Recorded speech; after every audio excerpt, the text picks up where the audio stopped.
لا أقسم بمواقع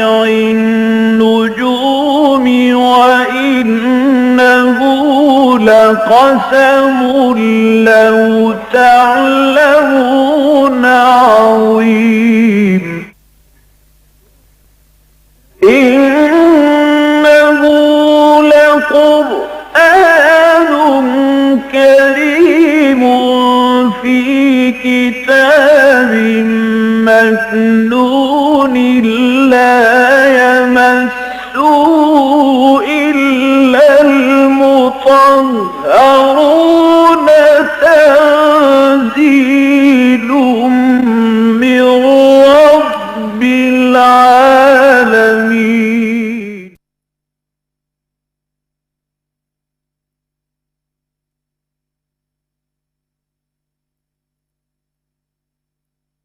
الحمد للہ وکفا والصلاة والسلام علی عباده الذین اصطفى خصوصاً علی افضلهم وخاتم النبیین محمد الامین وعلی آلہ وصحبہ اجمعین. اما بعد فقد قال اللہ تبارک وتعالی کما ورد فی سورۃ البقرہ اعوذ باللہ من الشیطان الرجیم بسم اللہ الرحمن الرحیم. مثل الذين ينفقون أموالهم في سبيل الله كمثل حبة أنبتت سبع سنابل في كل سنبلة 100 حبة والله يضاعف لمن يشاء والله واسع عليم. صدق الله العظيم. رب اشرح لي صدري ويسر لي أمري واحلل عقدة من لساني يفقهوا قولي. اللہم ربنا الہمنا رشدنا واعذنا من شرور انفسنا. اللہم ارنا الحق حقا وارزقنا اتباعہ وارنا الباطل باطلا وارزقنا اجتنابہ. آمین یا رب العالمین. اسلام میں بالکل آغاز ہی سے اللہ کی خوشنودی کے لیے اپنا مال صرف کرنا نہ صرف یہ کہ ایک فعل محمود رہا ہے بلکہ یہ شریعت کا بھی ایک لازمی جز رہا. چنانچہ ہمیں معلوم ہوتا ہے کہ حضرت آدم کے 2 بیٹوں کا معاملہ ہوا حابیل اور قابیل کا کہ دونوں نے قربانیاں پیش کی اللہ کی حضور میں. ایک کی قبول ہو گئی دوسرے کی نہیں ہوئی اور اسی سے پھر شدید قسم کے حسد کے اندر مبتلا ہو کر قابیل نے حابیل کو قتل کر دیا. تو اپنا مال اللہ کی رضا کے لیے اللہ کی خوشنودی کے لیے صرف کرنا خرچ کرنا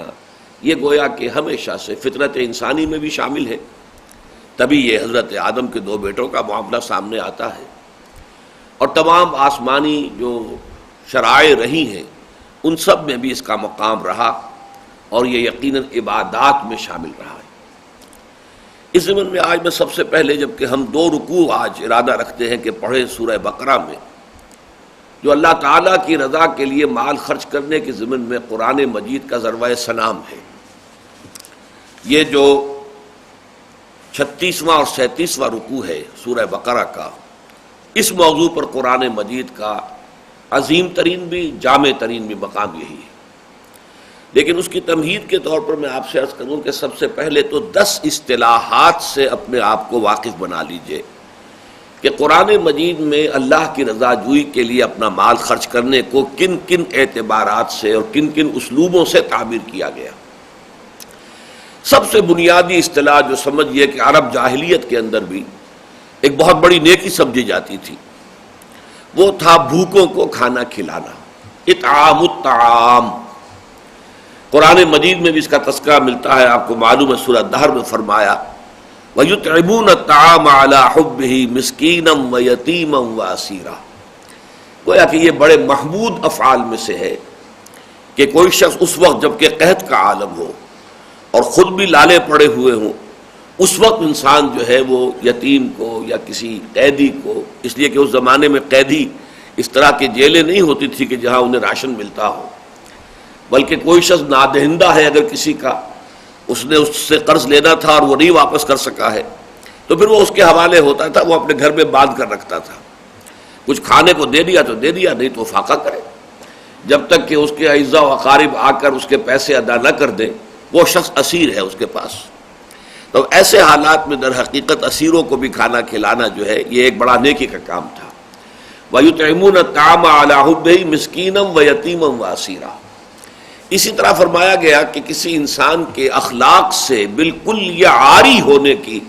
سب سے بڑی علامت کیا ہے؟ وَلَا يَحُضُّ عَلَىٰ طَعَامِ الْمِسْكِينِ. سورہ معاون میں جو بڑی بنیادی صورتوں میں سے قرآن مجید کی، یعنی یوں سمجھیے کہ نہایت مذمت کے انداز میں فرمایا وہ شخص خود تو کیا کسی کو کھانا کھلائے گا، وہ تو کسی اور کو بھی کھانا کھلانے، کسی غریب اور محتاج اور بھوکے کو کھانا کھلانے کی ترغیب نہیں دے سکتا. تو پہلی اصطلاح ہے اطعام الطعام. دوسری اصطلاح اعطاء. یہ سورۃ اللیل جو بڑی عظیم صورتوں میں سے قرآن مجید کی اور مقام صدیقیت کا بیان جو ہے وہ سورۃ اللیل میں ہوا ہے. اس میں آیا فَأَمَّا مَنْ أَعْطَىٰ وَاتَّقَىٰ وَصَدَّقَ بِالْحُسْنَىٰ فَسَنُيَسِّرُهُ لِلْيُسْرَىٰ. تین بنیادی اوصاف ہے کہ اگر کسی انسان کی شخصیت میں موجود ہو تو گویا کہ وہ صدیقیت کی طرف وہ ترقی کر سکتا ہے، مقام صدیقیت تک پہنچ سکتا ہے. اور اس میں سب سے بنیادی لفظ اعطاء، دینا، عطا کرنا، کسی کو دینا، کسی مسکین کو، کسی غریب کو، کسی محتاج کو، کسی ضرورت مند کو دینا. اس کے بعد ایک لفظ آتا ہے ایتاء المال. وَآتَى الْمَالَ عَلَىٰ حُبِّهِ ذَوِي الْقُرْبَىٰ وَالْيَتَامَىٰ وَالْمَسَاكِينَ وَابْنَ السَّبِيلِ وَالسَّائِلِينَ وَفِي الرِّقَابِ. اپنا مال عطا کرنا، اپنا مال دے دینا غریبوں کو، قرابت داروں کو، مسکینوں کو، یتیموں کو، محتاجوں کو اور مقروضوں کو، مسافروں کو، یہ پھر ایتاء المال ہے. سورۃ اللیل میں بھی فرمایا الذی یؤتی مالہ یتزکیٰ، یعنی وہ شخص کہ جو اپنا مال دیتا ہے لوگوں کو اور اس سے اس کے پیش نظر کیا ہے؟ اپنا تزکیہ نفس. وہ چاہتا ہے کہ اس کی اپنی روح کے اندر ترفع پیدا ہو، اس کی روح جو ہے وہ بلند ہو جائے، اس کو وہ مقام جو ہے وہ حقیقی مقام جو ہے روحانیت کا وہ حاصل ہو جائے. اس کے علاوہ پھر چوتھی اصطلاح آتی ایتاء الزکوٰۃ. لیکن ایتاء الزکوٰۃ کو ذرا دو حصوں میں تقسیم کر لیجئے. ایک تو ایتاء الزکوٰۃ وہ ہے جو شریعت محمدی علیہ صاحب الصلاۃ والسلام میں ایک معین عبادت ہے اور اس کے اپنے اصول ہیں، قواعد ہیں، ضوابط ہیں، کن پر وہ عائد ہوگی، کن پر نہیں ہوگی، کون صاحب نصاب ہے، کون نہیں ہے، پھر اس کی کیا وہ شرح کیا ہے، وغیرہ وغیرہ. یہ 5 ارکان اسلام میں سے بنی الاسلام علی 5 شہادت اللہ الہ الا اللہ وان محمد رسول اللہ و اقام الصلاۃ و ایتاء الزکاۃ. یہ ایک علیحدہ اصطلاح ہے، یہ تو اصطلاح بن گئی. لیکن اس کے علاوہ بھی مکی صورتوں میں یہ لفظ آیا ہے. سورۃ الروم میں فرمایا وما آتیتم من ربا لیربو فی اموال الناس فلا یربو عند اللہ وما آتیتم من زکاۃ تریدون وجہ اللہ. اب ظاہر بات ہے سورہ روم جو ہے وہ تو درمیانے زمانے کی مکی صورت ہے،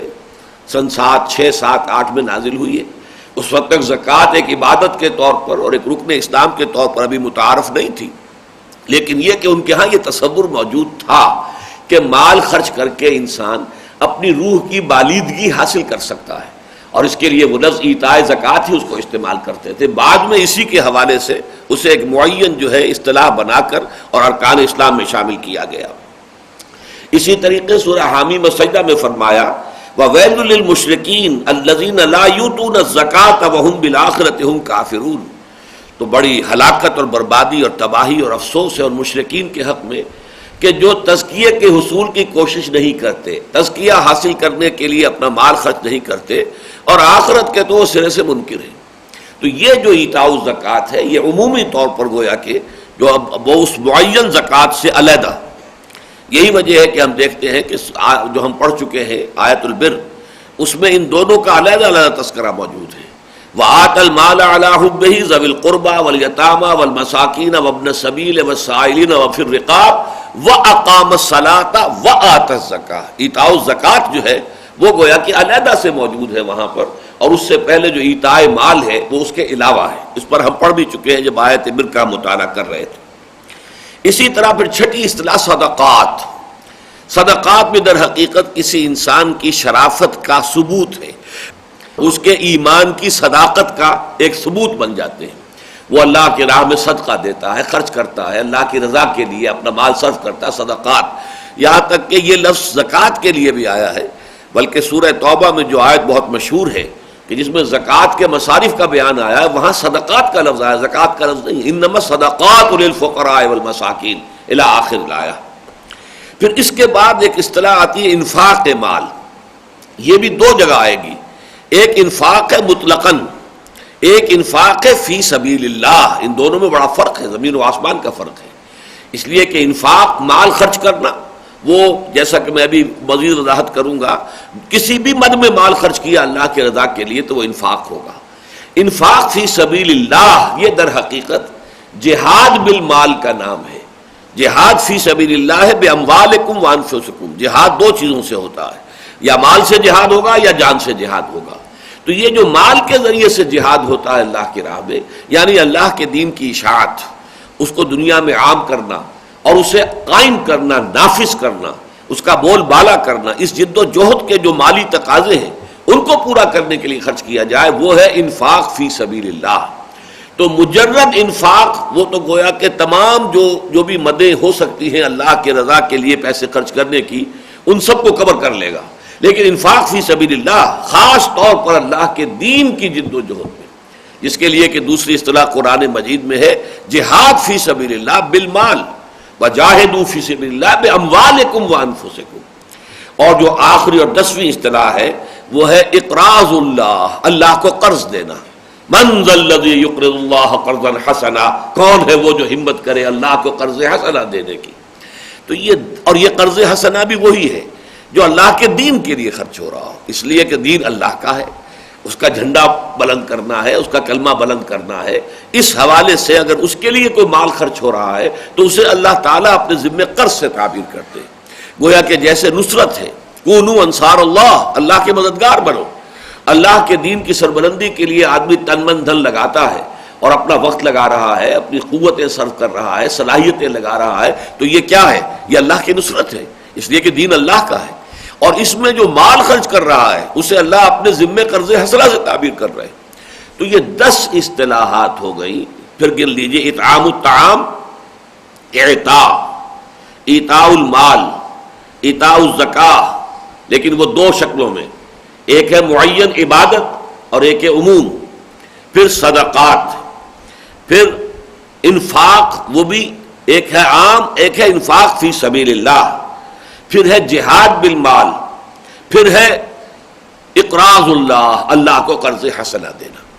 ایک تو یہ 10 اصطلاحات میں نے آپ کے سامنے رکھ دی ہیں، اور ان کو یوں سمجھیے کہ 2 حصوں میں ہم تقسیم کر سکتے ہیں۔ ایک ہے اللہ کی مخلوق کی نفع رسانی کے لیے خرچ کرنا، اللہ راضی ہوتا ہے اس سے، الخلق عیال اللہ، تمام مخلوقات اللہ کے کنبے کے مانند ہیں، کوئی بھوکا ہے اسے کھانا کھلایا ہے، کوئی یتیم ہے اس کی ضرورت پوری کی ہے، کسی بیوہ کی ضرورت پوری کی ہے، کسی محتاج کی کوئی ضرورت پوری کی ہے، کسی مسافر کو کہ اس وقت اس کا حالت سفر میں ایسی صورت پیش آ گئی ہے کہ اسے احتیاج ہے تو اس کی مدد کی ہے۔ یہ شکل جو ہے، بھوکے کو کھانا کھلایا ہے، بیمار کی تیمارداری ہے، علاج معالجہ ہے اس پر صرف کیا ہے، یا یہ کہ یتیم خانہ کھول دیا ہے، یا یہ کہ پچھلے زمانے میں کنواں کھدوا دینا بہت بڑی بات تھی۔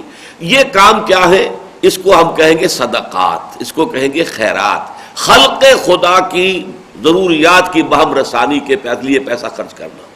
اور ایک ہے اللہ کے دین کے لیے مال خرچ کرنا، چاہے وہ نشر و اشاعت کے لیے ہو اور چاہے وہ اس کی نصرت و اقامت کے لیے ہو۔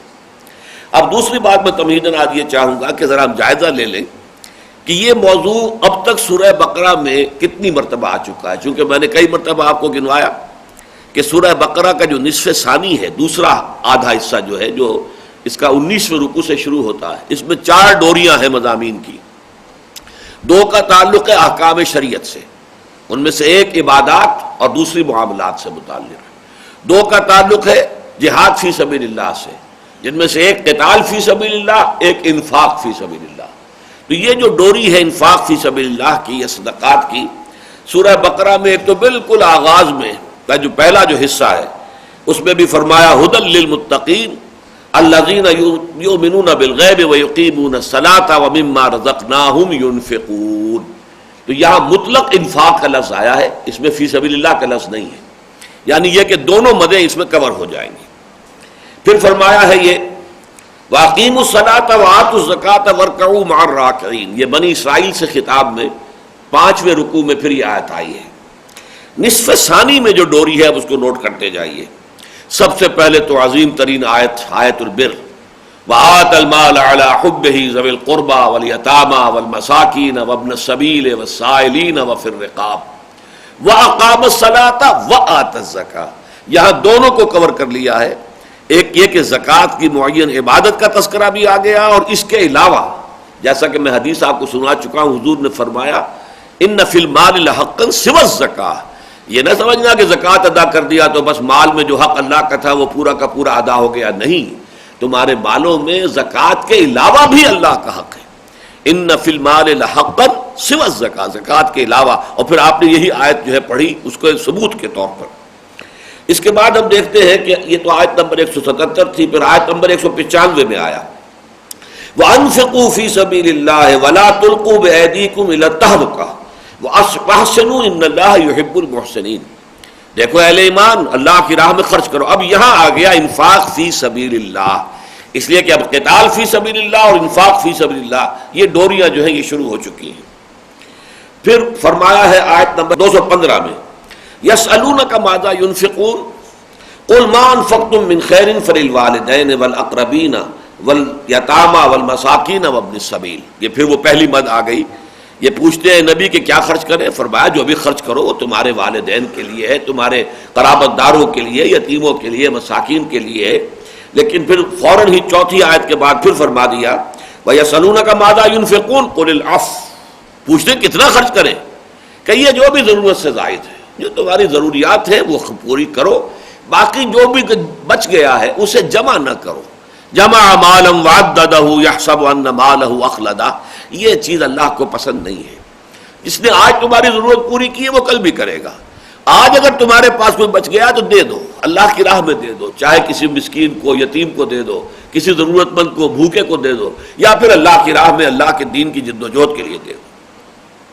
اس کے بعد فرمایا آیت نمبر 245 میں من ذا الذی یقرض اللہ قرضا حسنا فیضاعفہ لہ اضعافا کثیرہ، کون ہے وہ باہمت شخص جو اللہ کو قرض حسنہ دینے کی ہمت کرے تو پھر اللہ اس کے لیے اس کو بڑھاتا رہے، دگنا چوگنا، وہ تو اضعافا کثیرہ، وہ تو یعنی کئی گنا اس کو اللہ تعالیٰ بڑھاتا رہے گا۔ اس کے بعد پھر ہم پڑھ چکے ہیں آیت الکرسی سے ایک آیت پہلے جو ہے آیت نمبر 254 یا ایھا الذین آمنوا انفقوا مما رزقناکم من قبل ان یأتی یوم لا بیع فیہ ولا خلۃ ولا شفاعۃ۔ اب یہ نویں مرتبہ سمجھیے کہ اس سورہ مبارکہ میں اب یہ 2 رکوع آ رہے ہیں جن کے بارے میں عرض کر چکا ہوں۔ یہ قرآن حکیم میں اس موضوع پر ضربۂ سلام ہے، اس میں بہت زیادہ وضاحت کی ضرورت نہیں ہے انشاءاللہ تعالی۔ اب یہ سارا پس منظر آپ کے سامنے آ گیا ہے تو آپ بڑی آسانی کے ساتھ اس کے تمام مضامین کو اپنی اپنی جگہ پر، اس لیے کہ اس میں دونوں مدوں کو کور کیا گیا ہے، صدقات، خیرات، لوگوں کی بھلائی کے لیے، یتیموں، غریبوں، بیواؤں، مسکینوں کے لیے، اور اللہ کے دین کے لیے، انفاق فی سبیل اللہ۔ یہاں آ کر دونوں کو پھر جمع کر دیا گیا، لیکن آغاز ہو رہا انفاق فی سبیل اللہ سے۔ مثل الذین ینفقون اموالہم فی سبیل اللہ ہے، مثال ان کی جو خرچ کرتے ہیں اپنے مال اللہ کے راستے میں، اللہ کے راستے میں یعنی اللہ کے دین کی اشاعت، دعوت و اشاعت، یا نصرت و اقامت، یہ 2 مدیں ہو جائیں گی۔ ابتدا میں دین کو پھیلایا جائے گا، عام کیا جائے گا، دعوت دین جو ہے زیادہ سے زیادہ لوگوں تک اس کو پہنچایا جائے گا، اس کے لیے مالی وسائل درکار ہے۔ پھر اگر کوئی ہمیں ریسپانس مل جاتی ہے اور معتدل تعداد میں لوگ اسے قبول کر لیتے ہیں، پھر انہیں جمع کر کے، منظم کر کے، طاقت بنا کر، اور نظام باطل کے خلاف جد و جہد کی جائے گی تاکہ باطل کے نظام کو ختم کر کے اور حق کا نظام، دین حق جو ہے اسے غالب کیا جائے۔ اس پوری جد و جہد کے لیے جو مال اپنے خرچ کرتے ہیں تو ان کی مثال ایسے کمثل حبۃ، ان کی مثال اس دانے کی سی ہے بتت 7 سنابل، کہ جس کو زمین میں جب بویا گیا تو اس سے جس پودے کے اندر 7 بالیں یا 7 سٹیاں،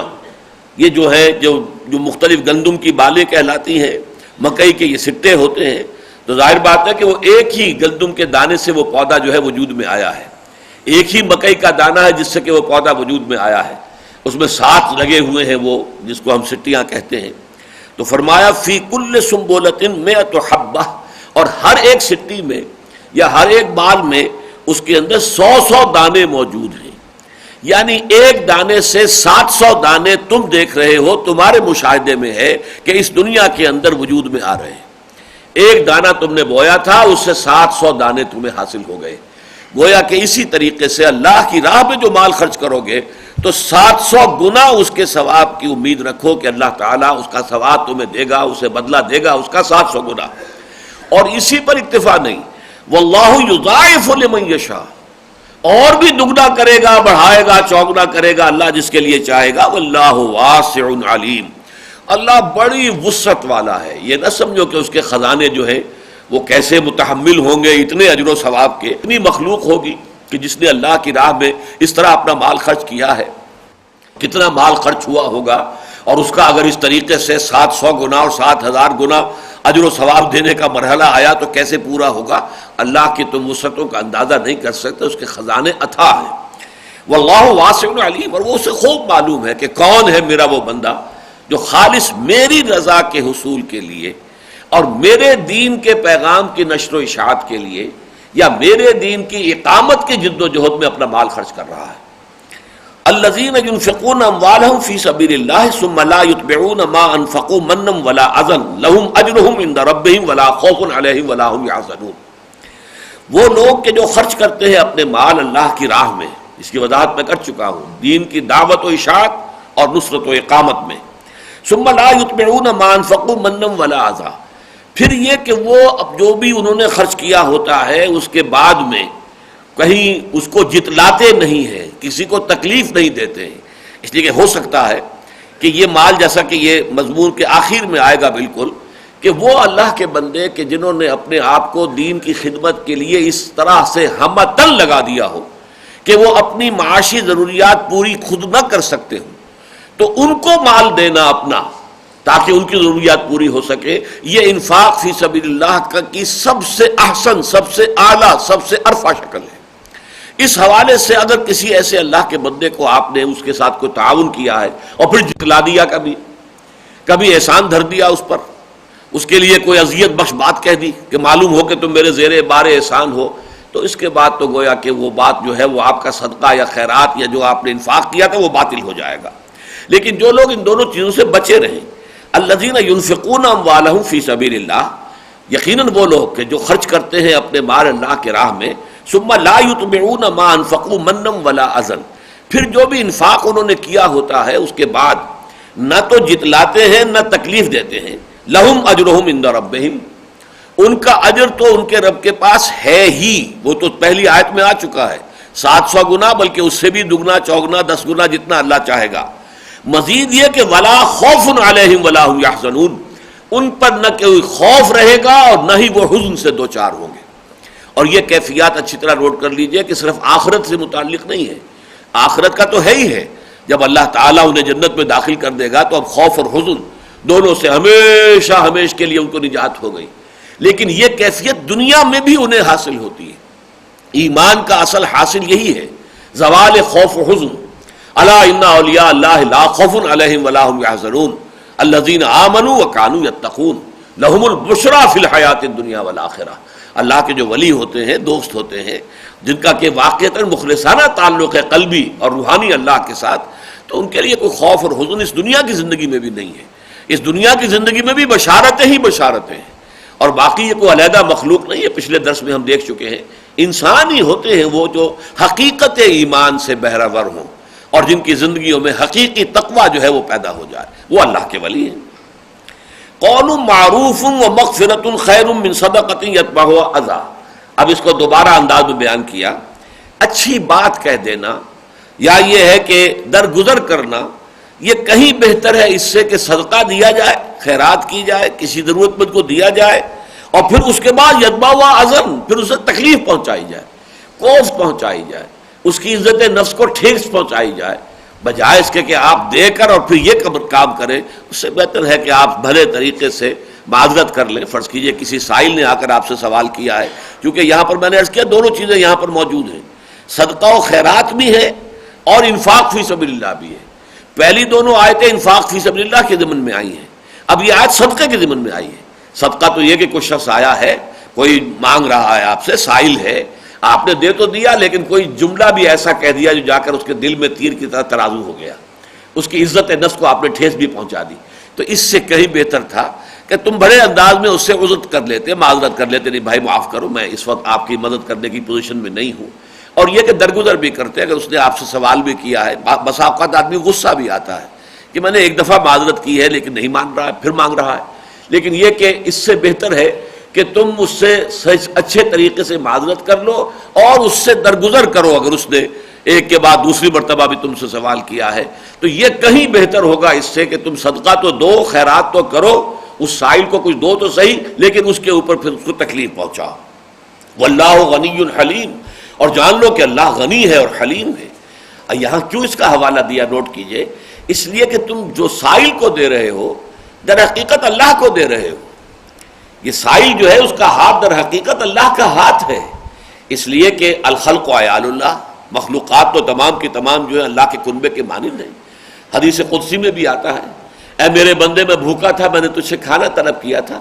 تو نے مجھے کھانا نہیں کھلایا. اور بندہ کہے گا پروردگار تو پاک ہے اس سے کہ تجھے بھوک لاحق ہو اور تجھے کھانے پینے کی ضرورت ہو. اللہ فرمائے گا کہ دیکھ فلاں وقت میرا ایک بندہ وہ بھوکا تھا، اس نے تجھ سے کھانا طلب کیا، وہ میں ہی تو تھا.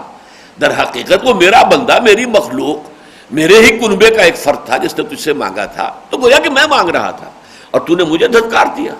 اور ہے میرے بندے میں ننگا تھا، میں نے چاہا تھا کہ مجھے کپڑے پہنا دے، میرے صدر پوشی کا سامان کر دے، تو نے نہیں کیا. تو وہی بات پھر بندہ کہے گا، اللہ فرمائے گا کہ اگر کسی نے تجھ سے یہ سوال کیا تھا تو سوال کرنے والا تو میں ہی تھا. اس حوالے سے سمجھنا چاہیے کہ در حقیقت سائل کے ہاتھ کے پردے میں اللہ کا ہاتھ ہے. آپ دے رہے ہیں تو اللہ کو دے رہے ہیں، اس لیے کہ اگر واقعتاً آپ کی جو نیت ہے وہ اللہ کی رضا جوئی ہے تو آپ نے تو اللہ ہی کو دیا ہے. تو اللہ تو غنی ہے، بے نیاز ہے، اس کو کوئی احتیاج نہیں ہے. لہذا اس کے ساتھ معاملہ جو ہے اس انداز میں کرو کہ اگر نہیں کسی وقت انسان مدد کر سکتا، کسی کی ضرورت پوری کر سکتا تو اچھے شریفانہ انداز میں عذر کر لے. لیکن یہ نہیں کہ صدقہ دے کر، خیرات دے کر اور اس کی عزت نفس کو کچھ لے. یا ایھا الذین آمنوا لا تبطلوا صدقاتکم بالمن والعذاب. دیکھیے جیسے میں نے عرض کیا تھا، دو آیتیں آئی تھیں انفاق کے ضمن میں، دو ہی آیتیں صدقات کے ضمن میں آ رہی ہیں. اہل ایمان اپنے صدقات کو باطل نہ کر لو، جتلا کر اور اذیت پہنچا کر. یعنی در حقیقت یہ تو نفی ہو گئی اس کی، جیسے کہ تم نے کچھ کیا ہی نہیں، کوئی خیر تم نے کمایا ہی نہیں. وہ زیرو سے ضرب کھائے گا زیرو ہو جائے گا، چاہے بڑی سے بڑی رقم تم نے دی ہو. لا تبطلوا، ابطال کر دینا، باطل کر دینا، گویا کہ تمہارا صدقہ جو ہے وہ باطل ہو گیا. لا تبطلوا صدقاتکم بالمن والعذاب، اپنی خیراتوں کو، اپنے صدقات کو جتلا کر یا اذیت پہنچا کر باطل نہ ٹھہرا لو. کالذی ينفق مالہ رئاء الناس، اس شخص کے مانند کے جو اپنا مال خرچ کرتا ہے لوگوں کو دکھانے کے لیے. ولا یؤمن باللہ والیوم الآخر، اور وہ ایمان نہیں رکھتا ہے اللہ پر اور یوم آخر پر. یہ مقام اس اعتبار سے بہت اہم ہے کہ ریا کی اصل حقیقت کو یہاں پر کھول دیا گیا. اگر کوئی شخص کسی کو دکھانے کے لیے کوئی نیک کام کر رہا ہے تو در حقیقت اللہ پر اس کا ایمان نہیں ہے. وہ ایمان تو اس شخص پر ہے جس کو وہ دکھانا چاہ رہا ہے، جس سے وہ اپنی تعریف کرانا چاہ رہا ہے، یا جس کے اوپر اپنے زہد اور تقویٰ اور نیکی اور دینداری کا جو ہے وہ روب جھاڑنا چاہ رہا ہے. در حقیقت اللہ پر ایمان کے منافی ہے ریاکاری. اسی لیے وہ حدیث جو ہے وہ دوبارہ میں نے آپ کو سنائی ہے، من صلی یرائی فقط اشرک، جس نے دکھاوے کے لیے نماز پڑھی اس نے شرک کیا.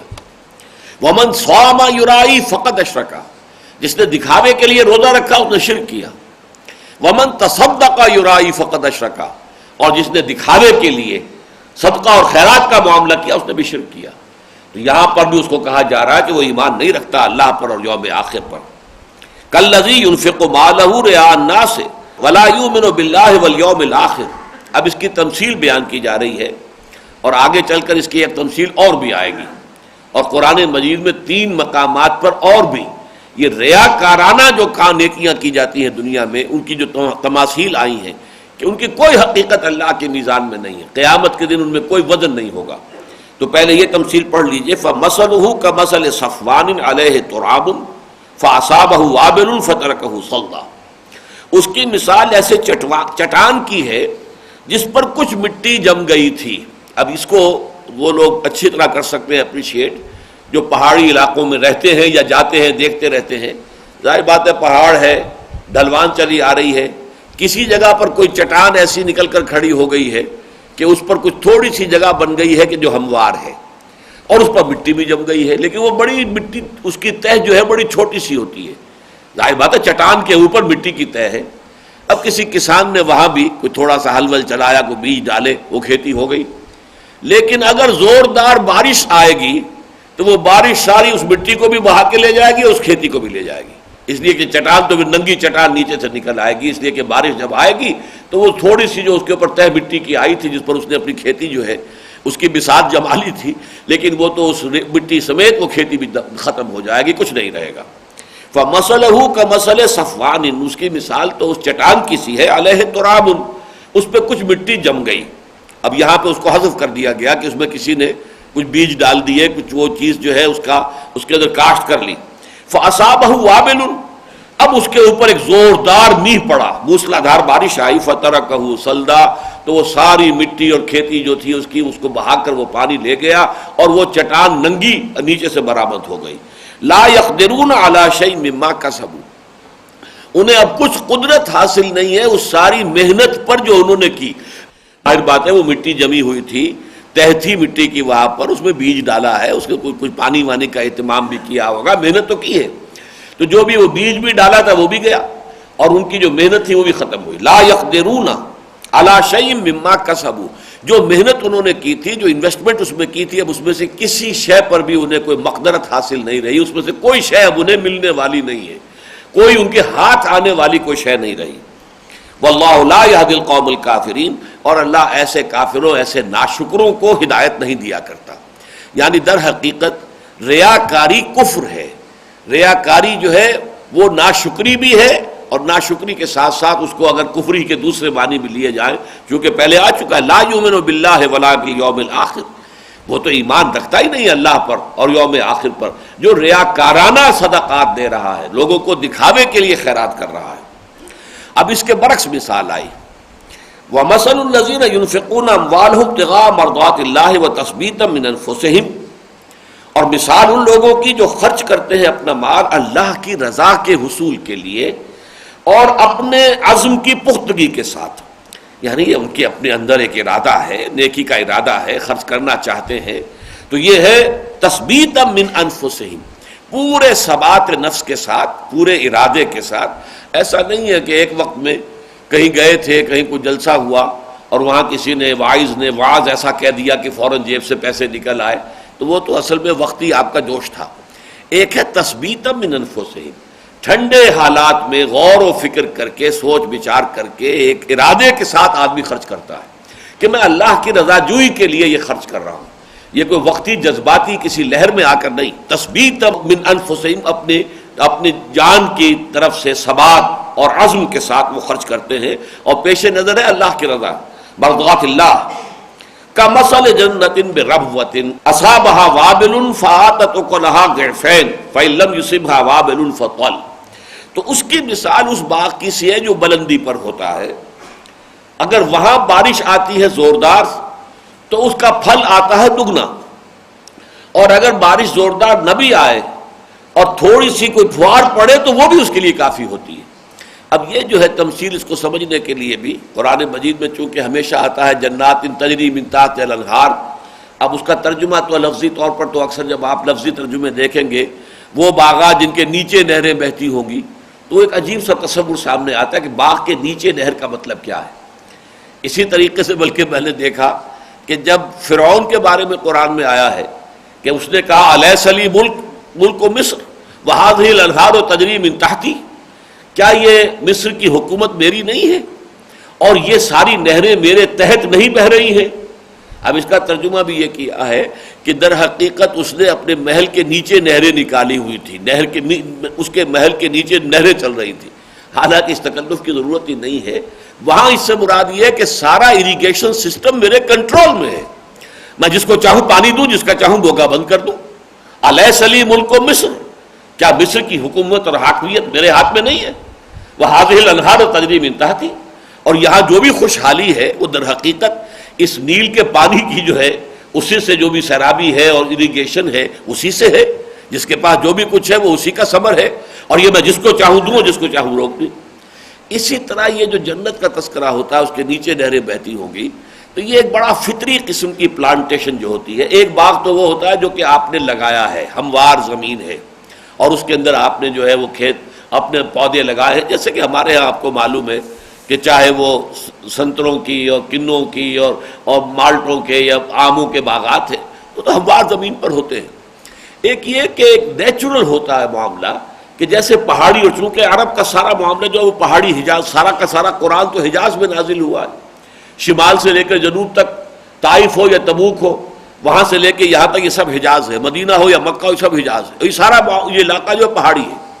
اب اس میں جو نیچرل ایک پلانٹیشن ہوتی تھی کہ نیچے جو ہے دامن میں، جس کو ہم دامن میں کہتے ہیں، کوئی چشمہ بہ رہا ہے. ظاہر بات ہے کہ اس چشمے کے جو اثرات ہیں، پانی جو ہے سیپ کر رہا ہے، تو دونوں طرف جو ڈھلوانے ہیں ان کے اندر بھی، جڑوں کے اندر پانی جا رہا ہے. اب درخت جو ہے وہ ڈھلوان کے اوپر ہے تاکہ انہیں پانی جو ہے اس چشمے سے کہ جو اس کے نیچے سے بہ رہا ہے، اس کے دامن میں اسے پانی پہنچ رہا ہے. اب اگر بارش بھی ہو جائے تو کیا کہنے، اب تو گویا کہ اس کا جو پھل ہے وہ دگنا ہو جائے گا. نہ بھی ہو تو در حقیقت کوئی ہلکی سی پھوار بھی پڑ جائے تو اس کے پتے بھی دھل جائے تب بھی کافی ہے، اس لیے کہ وہ تو اونچائی کے اوپر وہ پہاڑ ہے اور نیچے دامن میں ندی بہ رہی ہے، چشمہ بہ رہا ہے، اریگیشن جو ہے اس کا تقاضا جو ہے وہ پورا ہو رہا ہے. تو یہ نقشہ کھینچا گیا ہے. کمثل جنۃ بربوۃ اصابها وابل فآتت اکلها ضعفین فإن لم يصبها وابل فطل واللہ بما تعملون بصیر. اور جو کچھ تم کر رہے ہو اللہ اسے دیکھ رہا ہے.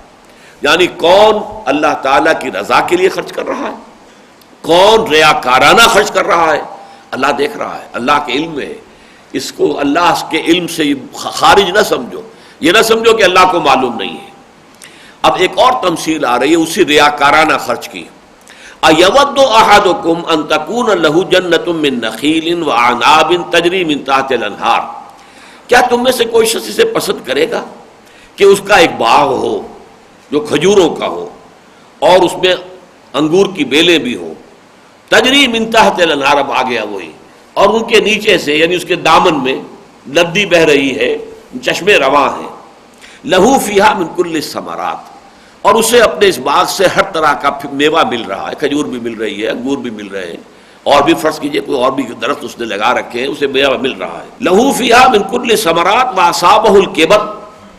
اور اب اس پر بڑھاپا آ گیا. یعنی یہ باغ اس نے محنت کر کے سینچا تھا، لگایا تھا جوانی میں اپنی، جبکہ اس کے اندر قوتیں تھیں، محنت تھی، کرنے کی صلاحیت تھی. اب بڑھاپا آ گیا ہے. وَلَهُ ذُرِّيَّةٌ ضُعَفَاءُ، اور اب اس کی اولاد ہے کہ جو ابھی کم سن ہے، کمزور ہے، وہ اپنے پاؤں پر کھڑے ہونے کے قابل نہیں ہے، چھوٹی عمر کے بچے ہیں. فَأَصَابَهَا إِعْصَارٌ، کہ اچانک اس باغ کے اوپر ایک آندھی آتی ہے. آندھی بھی وہ کہ جس کے اندر آگ ہے، فیہ نارن، یعنی باد سموم جس کو ہم کہتے ہیں، نار السموم، وہ جب آتی تھی سخت گرم ہوا، وہ ہر شے کو جھلس کر رکھ دیتی تھی، ختم کر دیتی تھی، صحرا کا معاملہ. فَأَصَابَهَا إِعْصَارٌ فِيهِ نَارٌ فَاحْتَرَقَتْ، اور اس آگ نے اس پورے باغ کو جلا کر ختم کر دیا، جھلس کر رکھ دیا. اب ظاہر بات ہے کہ اس کے پاس اب کیا رہ گیا، اب تو نہ اس کے اندر یہ دم ہے کہ وہ دوبارہ یہ باغ جو ہے وہ لگا سکے. خود بوڑھا ہو چکا ہے، اس کے اعضاء جواب دے چکے ہیں، چھل ہو چکے ہیں، بچے چھوٹے چھوٹے ہیں، وہ ابھی کام کرنے کے قابل نہیں ہیں، وہ اپنے پاؤں پر کھڑے نہیں ہیں. تو جو یاس کی کیفیت اس کی ہوگی، جو مایوسی کا عالم اس پر طاری ہوگا، جو افسردگی اس پر آئے گی، اس کا اندازہ کرو. یہی مایوسی، یہی افسردگی ہوگی کہ کوئی شخص یہ سمجھے کہ میں نے بہت خیرات کی ہے، میں نے تو فاؤنڈیشن قائم کر دی تھی، میں نے تو ایک یتیم خانہ کھول دیا تھا، میں نے تو ایک ہسپتال بنا دیا تھا، اس سے اتنے لوگوں کو فائدے ہوئے ہیں، یہ سارا اجر و ثواب میرا اللہ کے ہاں محفوظ ہے. لیکن وہاں جا کر معلوم ہو کہ وہ تو کوئی نار السموم جو ہے اس پر ایسی پھر گئی ہے، چونکہ بدنیتی سے کیا تھا، نیک نیتی سے نہیں کیا تھا، دکھاوے کے لیے کیا تھا. فاؤنڈیشن قائم کی تھی تو سرکار دربار میں رسائی کا ذریعہ اسے بنایا تھا، اس کے ذریعے سے جو ہے مراعات حاصل کی تھی، اس کے ذریعے سے لائسنسز لیے تھے. تو اس تمام چیزوں کا جو ہے وہ آخرت میں کوئی اس کے پاس کچھ نہیں، اور اب ظاہر بات ہے کہ وہ کما کچھ نہیں سکتا، اب اس کے لیے کوئی ممکن نہیں. لا بیع فیہ ولا خلۃ ولا شفاعہ، وہ تو دن وہ آ گیا کہ جس میں نہ کوئی بیع و شرع ہو سکتی ہے، نہ کوئی دوستی مفید ہوگی، نہ کوئی سفارش کام آئے گی. تو جو یاس اس بوڑھے کی اس بوڑھے باغبان کی جو کیفیت تم دیکھ رہے ہو اس تمثیل کے اندر کہ اس پر جو مایوسی کی کیفیت طاری ہوگی، اسی کے مطابق سمجھو اس شخص کا حال ہوگا جس نے دنیا میں صدقات و خیرات کیے ہیں لیکن ریاکارانہ۔ یہ ایک ہی آپ نے دیکھا رکوع کے اندر دو تمثیلیں آئی ہیں ریاکارانہ خرچ کا جو انجام ہے اس کے حوالے سے، لیکن مضمون کی مناسبت سے میں آپ کو بتا دینا چاہتا ہوں کہ 3 مقامات پر قرآن مجید میں نہ صرف انفاق بلکہ کوئی بھی نیکی کا کام، کوئی بھلے کام، کوئی نیک اعمال جو ظاہرتاً نیک ہو لیکن یہ کہ اگر ان کے پیچھے حقیقی ایمان باللہ اور ایمان بالآخرت نہیں ہے، یعنی ان کا اصل جو موٹیویشن ہے وہ اللہ کی رضا جوئی اور آخرت کا اجر و ثواب نہیں ہے، تو پھر ان کی تمثیلیں بیان ہوئی ہیں 3 جگہ پر۔ سورہ نور میں فرمایا والذین کفروا اعمالهم کسراب بقیعۃ یحسبہ الظمآن ماء حتی اذا جاءہ لم یجدہ شیئا ووجد اللہ عندہ فوفاہ حسابہ واللہ سریع الحساب۔ وہ لوگ کہ جن کے اعمال جو ہے نیکیاں ہیں تو صحیح لیکن کفر پر ہیں، اللہ پر تو ایمان ہے نہیں، آخرت کا یقین ہے نہیں، تو نیکی جو کر رہے ہیں کس لیے کر رہے ہیں؟ دکھاوے کے لیے، دنیاوی اس سے کچھ مفادات حاصل کرنے، یا لوگوں میں شہرت حاصل کرنی ہے، لوگوں سے اپنی تعریف کرانی ہے، یا سرکار دربار کی رسائی ہے۔ تو یہ اعمال جو ہے ان کی مثال اس سراب کی سی ہے جو ایک چٹیل میدان میں نظر آتا ہے اور پیاسے کو محسوس ہوتا ہے پانی ہے، اب وہ پیاسا چلتا جا رہا ہے چلتا جا رہا ہے، جیسے وہ جا رہا ہے وہ سراب بھی آگے کھسکتا جا رہا ہے۔ آخری وقت میں ایسا بھی آتا ہے کہ آدمی جو ہے مزید نہیں چل سکتا تو پیٹ کے بل گھسٹ بھی رہا ہے اسی امید میں کہ پانی ہے، لم یجدہ شیئا، لیکن نہ پایا اس نے کچھ بھی، پانی اسے پھر کہیں نہیں ملا، بلکہ وہاں کیا ملا؟ ووجد اللہ عندہ فوفاہ حسابہ، وہاں اللہ کو موجود پایا جس نے اس کا حساب جو ہے پورا کر دیا۔ یعنی موت اس کی منتظر تھی، ادھر وہ آنکھ بند ہوئی، ادھر اللہ تعالیٰ کے ہاں پیشی ہوئی کہ تمہارے لیے یہاں کچھ نہیں ہے، یہ تمہارے نیک اعمال جو تم سمجھتے ہو بڑی بڑی نیکیاں کما کر لائے تھے وہ تو سراب تھا، وہ تو ایسا تھا جیسے کہ پیاسے کو جو ہے صحرا کے اندر دور پانی نظر آئے، اس کی حقیقت کچھ نہیں ہوتی۔ والذین کفروا اعمالهم کسراب بقیعۃ یحسبہ الظمآن ماء حتی اذا جاءہ لم یجدہ شیئا ووجد اللہ عندہ فوفاہ حسابہ واللہ سریع الحساب۔ یا سورہ ابراہیم میں فرمایا مثل الذین کفروا بربہم اعمالهم کرماد اشتدت بہ الریح فی یوم عاصف لا یقدرون مما کسبوا علی شیء۔ اور وہ لوگ کہ جنہوں نے اپنے رب کا کفر کیا، انکار کیا، جو حقیقی ایمان سے بہرہ مند نہیں تھے، ان کے اعمال، ان کی نیکیاں، انہوں نے بہت بڑے بڑے نیکی کے اعمال سمجھ کر جو کام کیے تھے، ان کی مثال ایسی ہوگی جیسے کہ راکھ ہوتی ہے، کہیں راکھ کا ڈھیر تھا، تیز ہوا چلی اور ساری راکھ اڑ گئی۔ کرماد اشتدت بہ الریح فی یوم عاصف، وہ راکھ کا ایک ڈھیر، تیز آندھی آئی اور وہ راکھ جو ہے اڑ گئی، ختم ہو گئی، اب کچھ نہیں ہے۔ اب جو بھی انہوں نے اپنے خیال میں کسب کیا تھا، نیکیاں کمائی تھیں، بڑے بڑے اعمال، بڑے بڑے انہوں نے جو ہیں وہ خیراتیں کی تھی، اب کچھ بھی نہیں، ان میں سے کسی شے پر انہیں کوئی اب قابو حاصل نہیں، اس میں سے کچھ ان کے ہاتھ پر لے آنے والا نہیں ہے۔ اس سے بھی زیادہ ایک ڈرامیٹک انداز کی جو تمثیل آئی ہے وہ سورۃ الفرقان میں ہے۔ وَقَدِمْنَا إِلَىٰ مَا عَمِلُوا مِنْ عَمَلٍ فَجَعَلْنَاهُ حَبَاءً مَنْثُورًا۔ یہ جو ایک یوں سمجھیے ریاکارانہ نیکیوں کے انبار لے کر آئیں گے لوگ قیامت کے دن، وہ جب ان کے سامنے آئے گا یہ نیکیاں ہم نے کی تھی، یہ ہمارا انبار ہے نیکیوں کا، تو قدمنا الی ما عملوا من عمل، اب یہ عمل تنکیر نکرہ آیا ہے بڑے بڑے اعمال تفخیم کے لیے، وہ بڑے بڑے اعمال کا ڈھیر جو ان کا لگے گا وہاں پر، ہم آگے بڑھیں گے اور ٹھوکر ماریں گے۔ قدمنا الی ما عملوا، آگے بڑھنا، قدمنا آگے بڑھیں گے اور گویا کہ ٹھوکر ماریں گے، جیسے کوئی فٹ بال کو جو کھلاڑی ہے وہ ٹھوکر مارتا ہے، وہ گئی فٹ بال، تو ہم جا کے اسے ٹھوکر ماریں گے۔ قدمنا الی ما عملوا من عمل فجعلناہ ہباء منثورا،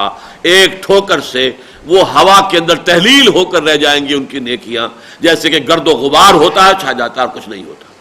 اسی طریقے سے ان نیکیوں کی کوئی حقیقت نہیں ہوگی۔ تو ریاکارانہ نیکی چاہے وہ عام ہو، کوئی عمل ہو، عمل کی بہت سی شکلیں ہو سکتی ہیں، عبادات ہیں وہ بھی اعمال کے اندر ہے، پھر یہ کہ ریاکارانہ خیرات، صدقات، نیکی کے کام، پن کے ثواب کے کام، ان کی حقیقت اللہ کی نگاہوں میں یہ ہے۔ اگر ریاکاری ہے، اگر خلوص نہیں ہے،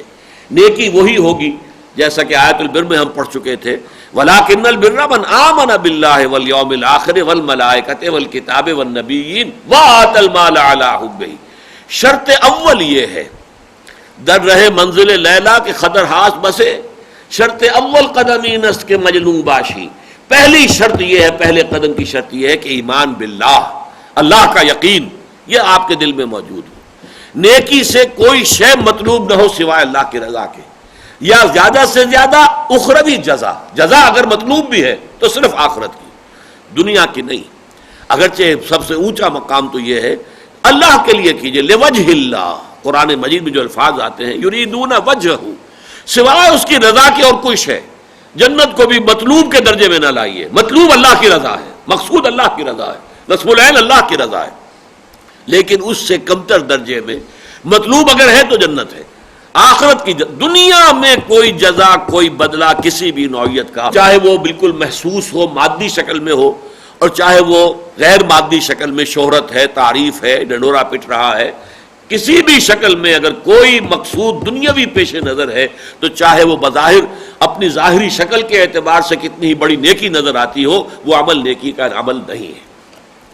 اب اس کے بعد فرمایا یا ایھا الذین آمنوا انفقوا من طیبات ما کسبتم۔ یہاں آپ دیکھ رہے ہیں کہ انفقوا کے ساتھ سبیل اللہ کا لفظ نہیں آیا ہے، اسی لیے میں نے آپ کو شروع میں وہ 10 اصطلاحات جن میں زکوٰۃ بھی 2 دفعہ آیا ہے،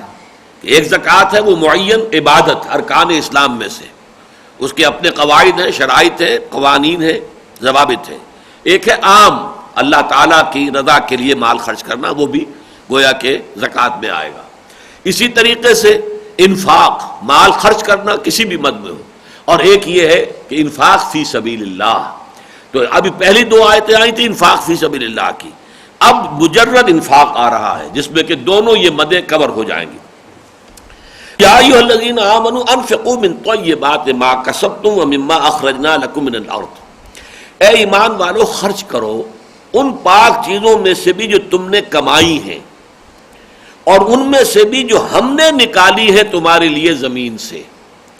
اس آیت میں 2 باتیں نوٹ کیجئے، میرے علم کی حد تک یہ واحد مقام ہے جہاں انسان دنیاوی محنت کر کے اگر کچھ کمائی کرتا ہے تو اس کے لیے لفظ کسب آیا ہے۔ قرآن مجید میں جو بھی مادی چیزیں دنیا میں انسان حاصل کرتا ہے ان کے لیے اصل جو لفظ ہے وہ فضل ہے، یہ اللہ کا فضل ہے جو اللہ تمہیں دیتا ہے، یہ تمہاری محنت کا نتیجہ نہیں ہے۔ چاہے ہل تم نے چلایا اور کھیت کے اندر بیج تم نے ڈالا، آبیاری تم نے کی، کھیتی کی حفاظت تم نے کی، پھر تم نے ہی جو ہے وہ فصل کاٹی ہے، سب کچھ کیا ہے، لیکن اسے فضل سمجھو، اسے اپنی محنت کا ثمرہ نہ سمجھنا۔ یہ فضل ہے، اللہ تعالیٰ کا عطا ہے، اللہ کی جود و سخا ہے۔ تمہاری ساری محنت کے باوجود کچھ نہ ملتا، یہ بھی ہو سکتا تھا، تو جو بھی ملا ہے اسے اللہ کا فضل سمجھو۔ کسب جو ہے لفظ قرآن مجید میں وہ اعمال کے لیے آتا ہے، نیکی کی کمائی یا بدی کی کمائی، اچھے اعمال کیے ہیں اچھی کمائی ہے، برے اعمال کیے بری کمائی ہے، لیکن یہ واحد مقام ہے میرے علم کی حد تک جہاں پہ کہ معاشی محنت اور جد و جہد کے نتیجے کو بھی کسب سے تعبیر کیا گیا۔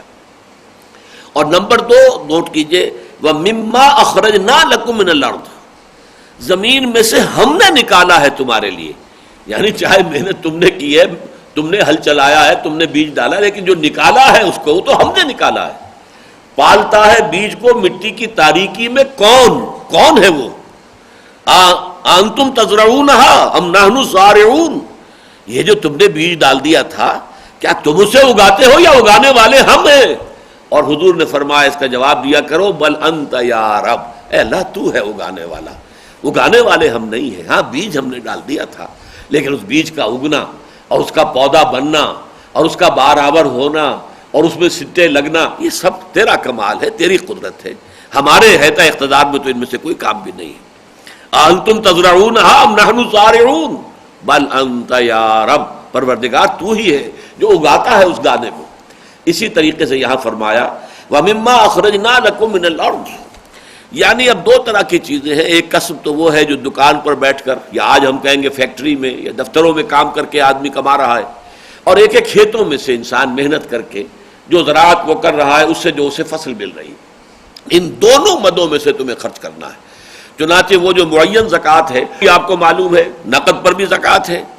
نقد چاہے سونا چاندی کی شکل میں ہو چاہے نقدی کی کوئی اور صورتیں ہوں، یا اور اموال تجارت ہوں وہ بھی نقد ہیں، ان میں سے بھی آپ کو زکوٰۃ دینی ہے۔ اور اگر آپ کی کھیتی ہے اور وہ آپ کی ملکیت ہے، اس میں سے آپ کو عشر نکالنا ہے یا نصف عشر نکالنا ہے۔ اگر تو بارانی ہے کہ جس کی اریگیشن بھی اللہ تعالیٰ ہی نے کی ہے، بارش آسمان سے آئی ہے، آپ کی محنت کو کوئی دخل نہیں ہے، نہ آپ کو اس کی کوئی قیمت دینی پڑی ہے، نہ اس کا کوئی آپ کو جو ہے وہ مالیانہ دینا پڑا ہے، کچھ بھی نہیں، آبیانہ نہ کچھ بھی نہیں دینا پڑا ہے، تو اس لیے وہاں سے تو 10واں حصہ آپ کو دینا ہے۔ البتہ جہاں آرٹیفیشل اریگیشن ہے، آپ نے اگر نہر کا پانی لیا ہے تو آبیانہ دے رہے ہیں، آپ نے ٹیوب ویل لگایا ہے تو اس کے اندر جو بھی آپ کا تیل جل رہا ہے، ڈیزل، اس کے پیسے آپ نے خرچ کیے ہیں، بجلی ہے تو اس کا بل آپ دے رہے ہیں، تو پھر وہ نصف عشر رہ جائے گا، یعنی 20واں حصہ۔ عشر یا نصف عشر یہ ہے آپ کی پیداوار میں سے زمین کی، اور وہ جو ہے زکوٰۃ جو مال کا ہے اس کی اپنی اپنی جو ہے وہ شرح ہیں مختلف۔ تو یا ایھا الذین آمنوا انفقوا من طیبات ما کسبتم، اب یہاں طیبات خاص طور پر کہا گیا ہے، اس کو آپ آگے چل کر سمجھیں گے کیوں کہا گیا، پاکیزہ چیزیں، یعنی یہ کہ آپ فرض کیجئے گندم میں سے عشر نکالنے لگے ہیں، تو کہیں گندم جو ہے وہ اگر پڑی ہوئی تھی باہر ڈھیری، اس پر بارش ہو گئی ہے، تو جو اوپر کی سطح والی ہے آپ نے وہ ذرا ایک طرف کر کے کہا عشر والا آئے گا تحصیلدار تو اس کو یہ دے دیں گے، یہ نہیں، اللہ کی راہ میں دینا ہے تو بہتر مال، جیسے کہ چوتھے پارے کی پہلی آیت ہے لن تنالوا البر حتى تنفقوا مما تحبون، تم نیکی کے مرتبے اور مقام کو حاصل ہی نہیں کر سکتے جب تک کہ خرچ وہ نہ کرو جو تمہیں محبوب ہو، پسندیدہ مال اللہ کی راہ میں دو۔ یہ نہیں کہ جو اذکار رفتہ ہے، بیکار ہو گیا ہے، کپڑا بالکل بوسیدہ ہو گیا ہے، پھٹ گیا ہے، اب وہ کسی غریب کو دے دیا ہے، جوتے بالکل ٹوٹ گئے ہیں تو اب کسی غریب کو دے دی، یہ نہیں، یہ تو در حقیقت یہ اللہ تعالیٰ جو غنی ہے وہ دے جسے رہے ہو، وہ دینا تو گویا کہ تم اللہ کے نام پر دے رہے ہو تو اللہ کو دے رہے ہو، تو اللہ کو دینے کے لیے تو بہتر مال تمہیں نکالنا چاہیے۔ لن تنالوا البر حتى تنفقوا مما تحبون، تو طیبات کا لفظ آیا ہے وہ در حقیقت اس کے تقابل سے واضح ہو جائے گا جو آگے چل کر آ رہا ہے۔ یا ایھا الذین آمنوا انفقوا من طیبات ما کسبتم ومما اخرجنا لکم من الارض ولا تیمموا الخبیث منہ، اپنے اس مال میں سے جو ردی مال ہے اس کا ارادہ نہ کرو کہ وہ نکال دو زکوٰۃ کے اندر اور وہ نکال دو تم سب صدقات کے اندر اور عشر کے اندر۔ تیمم کے لفظی معنی ہوتے ہیں قصد کرنا، اما یا امو سے ہے نا، امام جس کا کہ ارادہ کیا جاتا ہے، جو راستہ ہے بڑی شاہراہ ہے اسے بھی امام کہتے ہیں، بے امام مبین، اس لیے کہ آدمی در حقیقت اسے فالو کر رہا ہے، اس کے پیچھے پیچھے چل رہا ہے، گویا کہ راستہ آگے آگے چل رہا ہے اور آپ اس کے پیچھے پیچھے چل رہے ہیں۔ اس طرح امام کون ہوتا ہے؟ جس کے پیچھے آپ چلتے ہیں، جس کی اقتداء کرتے ہیں۔ نماز کا امام ہے تو آپ اس کی پیروی کر رہے ہیں، اور اس سے تیمم بنا ہے قصد کرنا، ارادہ کرنا، جیسے تیمم ہم کہتے ہیں وہ تیمموا صعیدا طیبا، تو قصد کرو پاک مٹی کا، پانی نہیں ہے تو پاک مٹی کا قصد کرو، اس سے اپنے ہاتھ اور چہرے کو جو ہے مل لو، تو یہ گویا کہ وضو کا قائم مقام ہو جائے گا۔ یہاں یہ اپنے اصل لغوی معنی میں آیا ولا تیمموا الخبیث منہ، اس میں سے جو ردی مال ہے جو ناپسندیدہ ہے تمہارے نزدیک، تنفقون کہ اسے تم خرچ کرو، وَلَسْتُمْ بِآخِذِيهِ إِلَّا أَن تُغْمِضُوا فِيهِ، اور تم ہرگز اسے قبول کرنے والے نہ ہوگے اگر خدا نہ خواستہ اس وقت تو دے تم رہے ہو، لینے والا کوئی محتاج سامنے کھڑا ہے جسے زکوٰۃ دے رہے ہو۔ ذرا تصور کرو، ہو سکتا ہے کہ تم لینے والے بن جاؤ، کوئی اور تمہیں دینے والا ہو، زمانے کا انقلاب آ سکتا ہے، کل ہو سکتا ہے تم ہاتھ پھیلا کر کھڑے ہو کسی کے سامنے، اور پھر تمہاری عزت نفس گوارا نہیں کرے گی کہ وہ مال تم قبول کرو، اور وہ تمہیں اپنا جو اذکار رفتہ دل سے جو اتر گیا مال وہ اتار کر تمہیں دے دے، یا ردی مال جو ہے تمہیں دے دے زکوٰۃ کے اندر یا خیرات کے اندر۔ تو دیکھو ذرا غور کرو، اپنے آپ کو اس کی جگہ پر رکھ کر اور سوچو، وَلَسْتُمْ بِآخِذِيهِ إِلَّا أَن تُغْمِضُوا فِيهِ، اللہ یہ کہ چشم پوشی کر جاؤ، خاموشی کرو، کیا کریں، اب اس وقت تو محتاجی ہے، وہ دل تو جو ہے وہ رو رہا ہے لیکن یہ کہ زبان تو خاموش ہے۔ وَاعْلَمُوا أَنَّ اللَّهَ غَنِيٌّ حَمِيدٌ، پھر جان لو اللہ تعالیٰ غنی ہے، یہ دے جسے رہے ہو، وہ در حقیقت سائل کا ہاتھ نہیں اللہ کا ہاتھ ہے، اور اللہ غنی ہے، اس کے ساتھ اس کا جو مقام بلند ہے اس کی مناسبت کے ساتھ اس کے ساتھ معاملہ کرو۔ وہ تم جو بھی خیرات و صدقات دے رہے ہو، چاہے وہ کوئی سائل ہے یا کوئی غریب ہے، محتاج ہے، مسکین ہے، لیکن حقیقت میں تم اللہ کے نام پر دے رہے ہو تو گویا کہ اللہ کو دے رہے ہو۔ وَاعْلَمُوا أَنَّ اللَّهَ غَنِيٌّ حَمِيدٌ، جان لو کہ اللہ غنی ہے اور حمید کہتے ہیں محمود فی ذاتہ ہی، یعنی وہ ایک ایسی ہستی کہ جس کو اپنی ذات میں خود بخود محمود ہے۔ ایک تو بھلائی، خیر، حسن ایسا ہوتا ہے کہ جس کو آدمی بیان کرتا ہے، دیکھو بھائی اس میں یہ خوبی بھی ہے، دیکھو اس کے اندر یہ بھی حسن کا پہلو ہے، اور ایک وہ درجہ ہے بھلائی کا، حسن کا، جو از خود ظاہر ہے، اس کو بیان کرنے کی ضرورت ہی نہیں. حاجت مشاطہ نہیں اس صورت دل آرام را، کہ یہاں پہ کوئی ضرورت ہی نہیں ہے، نہ تزیین کی، نہ آرائش کی، نہ تحسین کی، نہ پوائنٹ آؤٹ کرنے کی، نہیں، وہ تو از خود محمود ہے. اپنی ذات کے اندر اس قدر ستودہ صفات ہے کہ اسی کسی حمد کی احتیاج ہی نہیں ہے، اپنی ذات میں خود بخود محمود حمید ہے. الشیطان یعدکم الفقر، دیکھو شیطان تمہیں ڈراتا ہے فقر سے. نہ دو مال، صحت کر رکھو، ضرورت کے وقت کام آئے گا، کل پتہ نہیں کیا صورت پیدا ہو جائے، اسے اپنے پاس رکھو، یہ بخل ہے. الشیطان یعدکم الفقر، وہ تمہیں فقر سے ڈراتا ہے. ویامرکم بالفحشاء، اور تمہیں حکم دیتا ہے بے حیائی کے کاموں کا. واللہ یعدکم مغفرۃ منہ وفضلا، اور اللہ تعالیٰ تم سے وعدہ کر رہا ہے اپنی جانب سے مغفرت کا بھی اور فضل کا بھی. اب یہ لفظ فضل آ گیا قسم کے مقابلے میں. اللہ تمہیں دے گا، بے حساب دے گا، بغیر استحقاق کے دیتا ہے. تو اگر تم کسی درجے میں بھی استحقاق اپنا قائم کر لو پھر تو 700 گنا دے گا، 7,000 گنا دے گا. باقی تو وہ بلا استحقاق بھی دیتا ہے، فضل ہے جو وہ دے رہا ہے تمہیں دنیا کے اندر. واللہ یعدکم مغفرۃ منہ وفضلا، اللہ وعدہ کرتا ہے تم سے مغفرت کا بھی اور فضل کا بھی. واللہ واسع علیم، دوبارہ وہی دو الفاظ آ گئے جو پہلی آیت میں آئے تھے. اللہ تعالیٰ کی دو صفات، اللہ بہت وسعت والا ہے، بہت وسعت والا ہے، بہت وسعت والا ہے. اس کے خزانے اتھا ہیں، نا پیدا کنار ہیں، بے انتہا ہیں، اور وہ ہر شے کا جاننے والا ہے. ہر شخص کے ہر عمل کا حساب اس کے ہاں موجود ہے. اس کے کمپیوٹر جو ہیں وہ بڑے جوائنٹ کمپیوٹر ہیں، بہت سپر کمپیوٹرز ہیں اس کے ہاں، کہ ایک بٹن دبے گا اور آپ کا پورا زندگی کا اعمال نامہ آپ کے سامنے ہوگا، بلکہ فلم چلے گی، آپ خود کرتے ہوئے دیکھ لیں گے کہ میں نے اس وقت یہ کام کیا تھا. وہ فلم تو تیار ہو رہی ہے اللہ کے ہاں. آج تو ظاہر بات ہے کہ یہ چیزیں ہماری سمجھ میں بھی آتی ہیں. آج سے کچھ عرصے پہلے تک تو یہ کل کا کل ایمان بالغیب تھا. اب اس میں ایمان بالغیب کا حصہ کم ہوتا جا رہا ہے، اس لیے کہ اب تو چیزیں سمجھ میں آ رہی ہیں. بٹن کے سائز کے ٹیپ ریکارڈر موجود ہیں، آپ گفتگو کر رہے ہیں اور آپ کے ساتھ گمان میں بھی نہیں ہے کہ آپ کی گفتگو ریکارڈ ہو رہی ہے. جو آپ کا مخاطب ہے، آپ سمجھ رہے ہیں بٹن لگا ہوا، بٹن نہیں ہو تو ٹیپ ریکارڈر ہے اس کا، اور اس کے اندر آپ کی گفتگو پوری ریکارڈ ہو رہی ہے. آپ کا کیمرہ ہے، منیچر کیمرہ لگا ہوا ہے، اور آپ کی ہر حرکت جو ہے اس کی تصویر، اس کی فلم تیار ہو رہی ہے. وہ تو پھر ایک بٹن دبائیں گے، جیسے کمپیوٹر کا بٹن آپ دباتے ہیں اور ساری تصویر سامنے ہے، اور اسی طریقے سے ہوگا وہ. اسی لیے تو پھر جیسے سورہ کہف میں نقشہ کھینچا گیا ہے کہ کفار پکار اٹھیں گے، ما لہذا الکتاب لا یغادر صغیرۃ ولا کبیرۃ الا احصاها، یہ کیسا اعمال نامہ ہے، اس نے تو چھوٹی سے چھوٹی مائنیوٹس ڈیٹیلز کو بھی اومٹ نہیں کیا ہے، ہر شے اس کے اندر موجود ہے. اس لیے حیران ہو جائیں گے. اس لیے کہ قرآن مجید میں آیا ہے ایک مقام پر، یہ سورہ حامیم سجدہ میں، کہ وہاں کہا جائے گا تمہارا خیال تھا کہ جو کچھ تم کرتے اس کا اکثر حصہ تو اللہ کے علم میں ہے ہی نہیں، تم تو یہ سمجھتے تھے. اور یہ چیز ہمارے ہاں ایک بہت بڑا فلسفہ جو ہے، مشائین جو کہلاتے ہیں، ارسطو کے جو ماننے والے ہیں، اور ہمارے متکلمین جو ہیں وہ اکثر و بیشتر مشائین ہیں، ارسطو کے شاگرد ہیں. ان کا ارسطو کے نزدیک اللہ تعالی عالم بالکلیات ہے، عالم بالجزیات نہیں ہے. کلیات، بڑے بڑے اصول، بڑی بڑی چیزیں اللہ کے علم میں ہیں، یہ جزیات چھوٹی چھوٹی یہ اللہ کے علم میں نہیں ہے.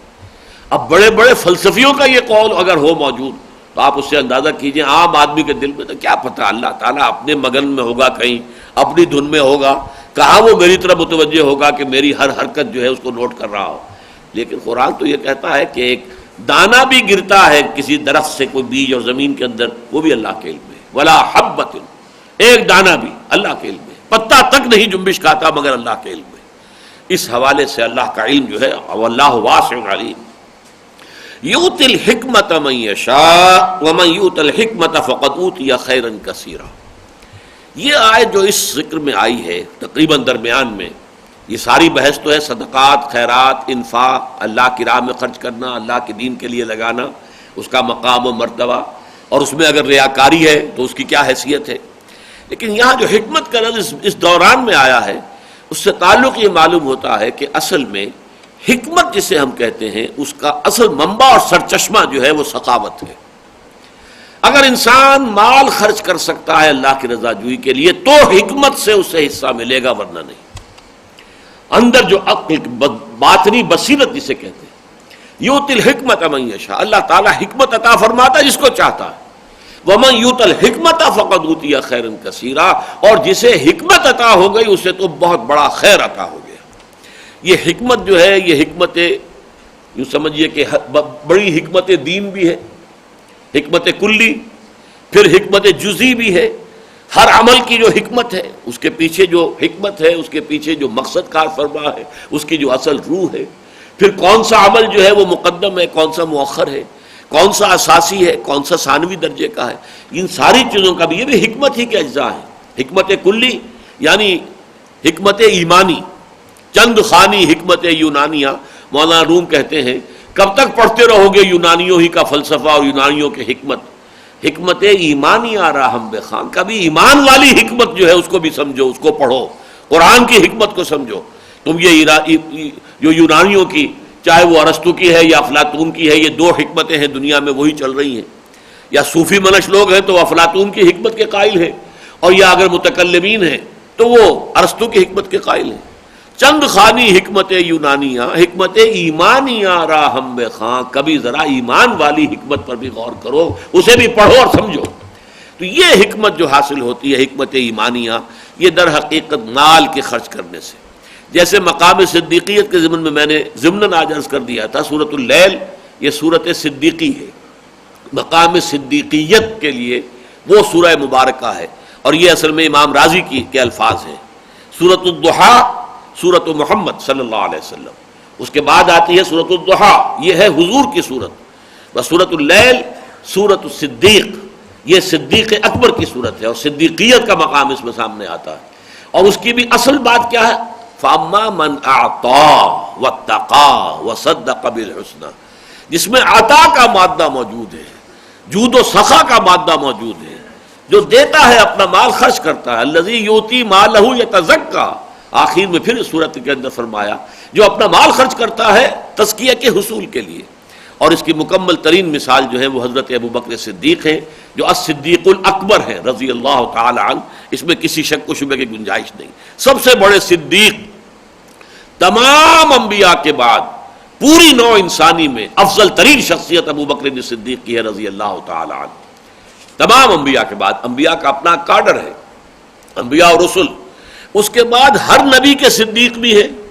لیکن تمام صدیقین میں، جیسے کہ تمام انبیاء اور رسل میں حضور کا مقام و مرتبہ سب سے بلند ہے، ایسے جملہ صدیقین جو بھی انسانی نسل کے اندر آدم کی نسل میں ہوں گے تا قیام قیامت،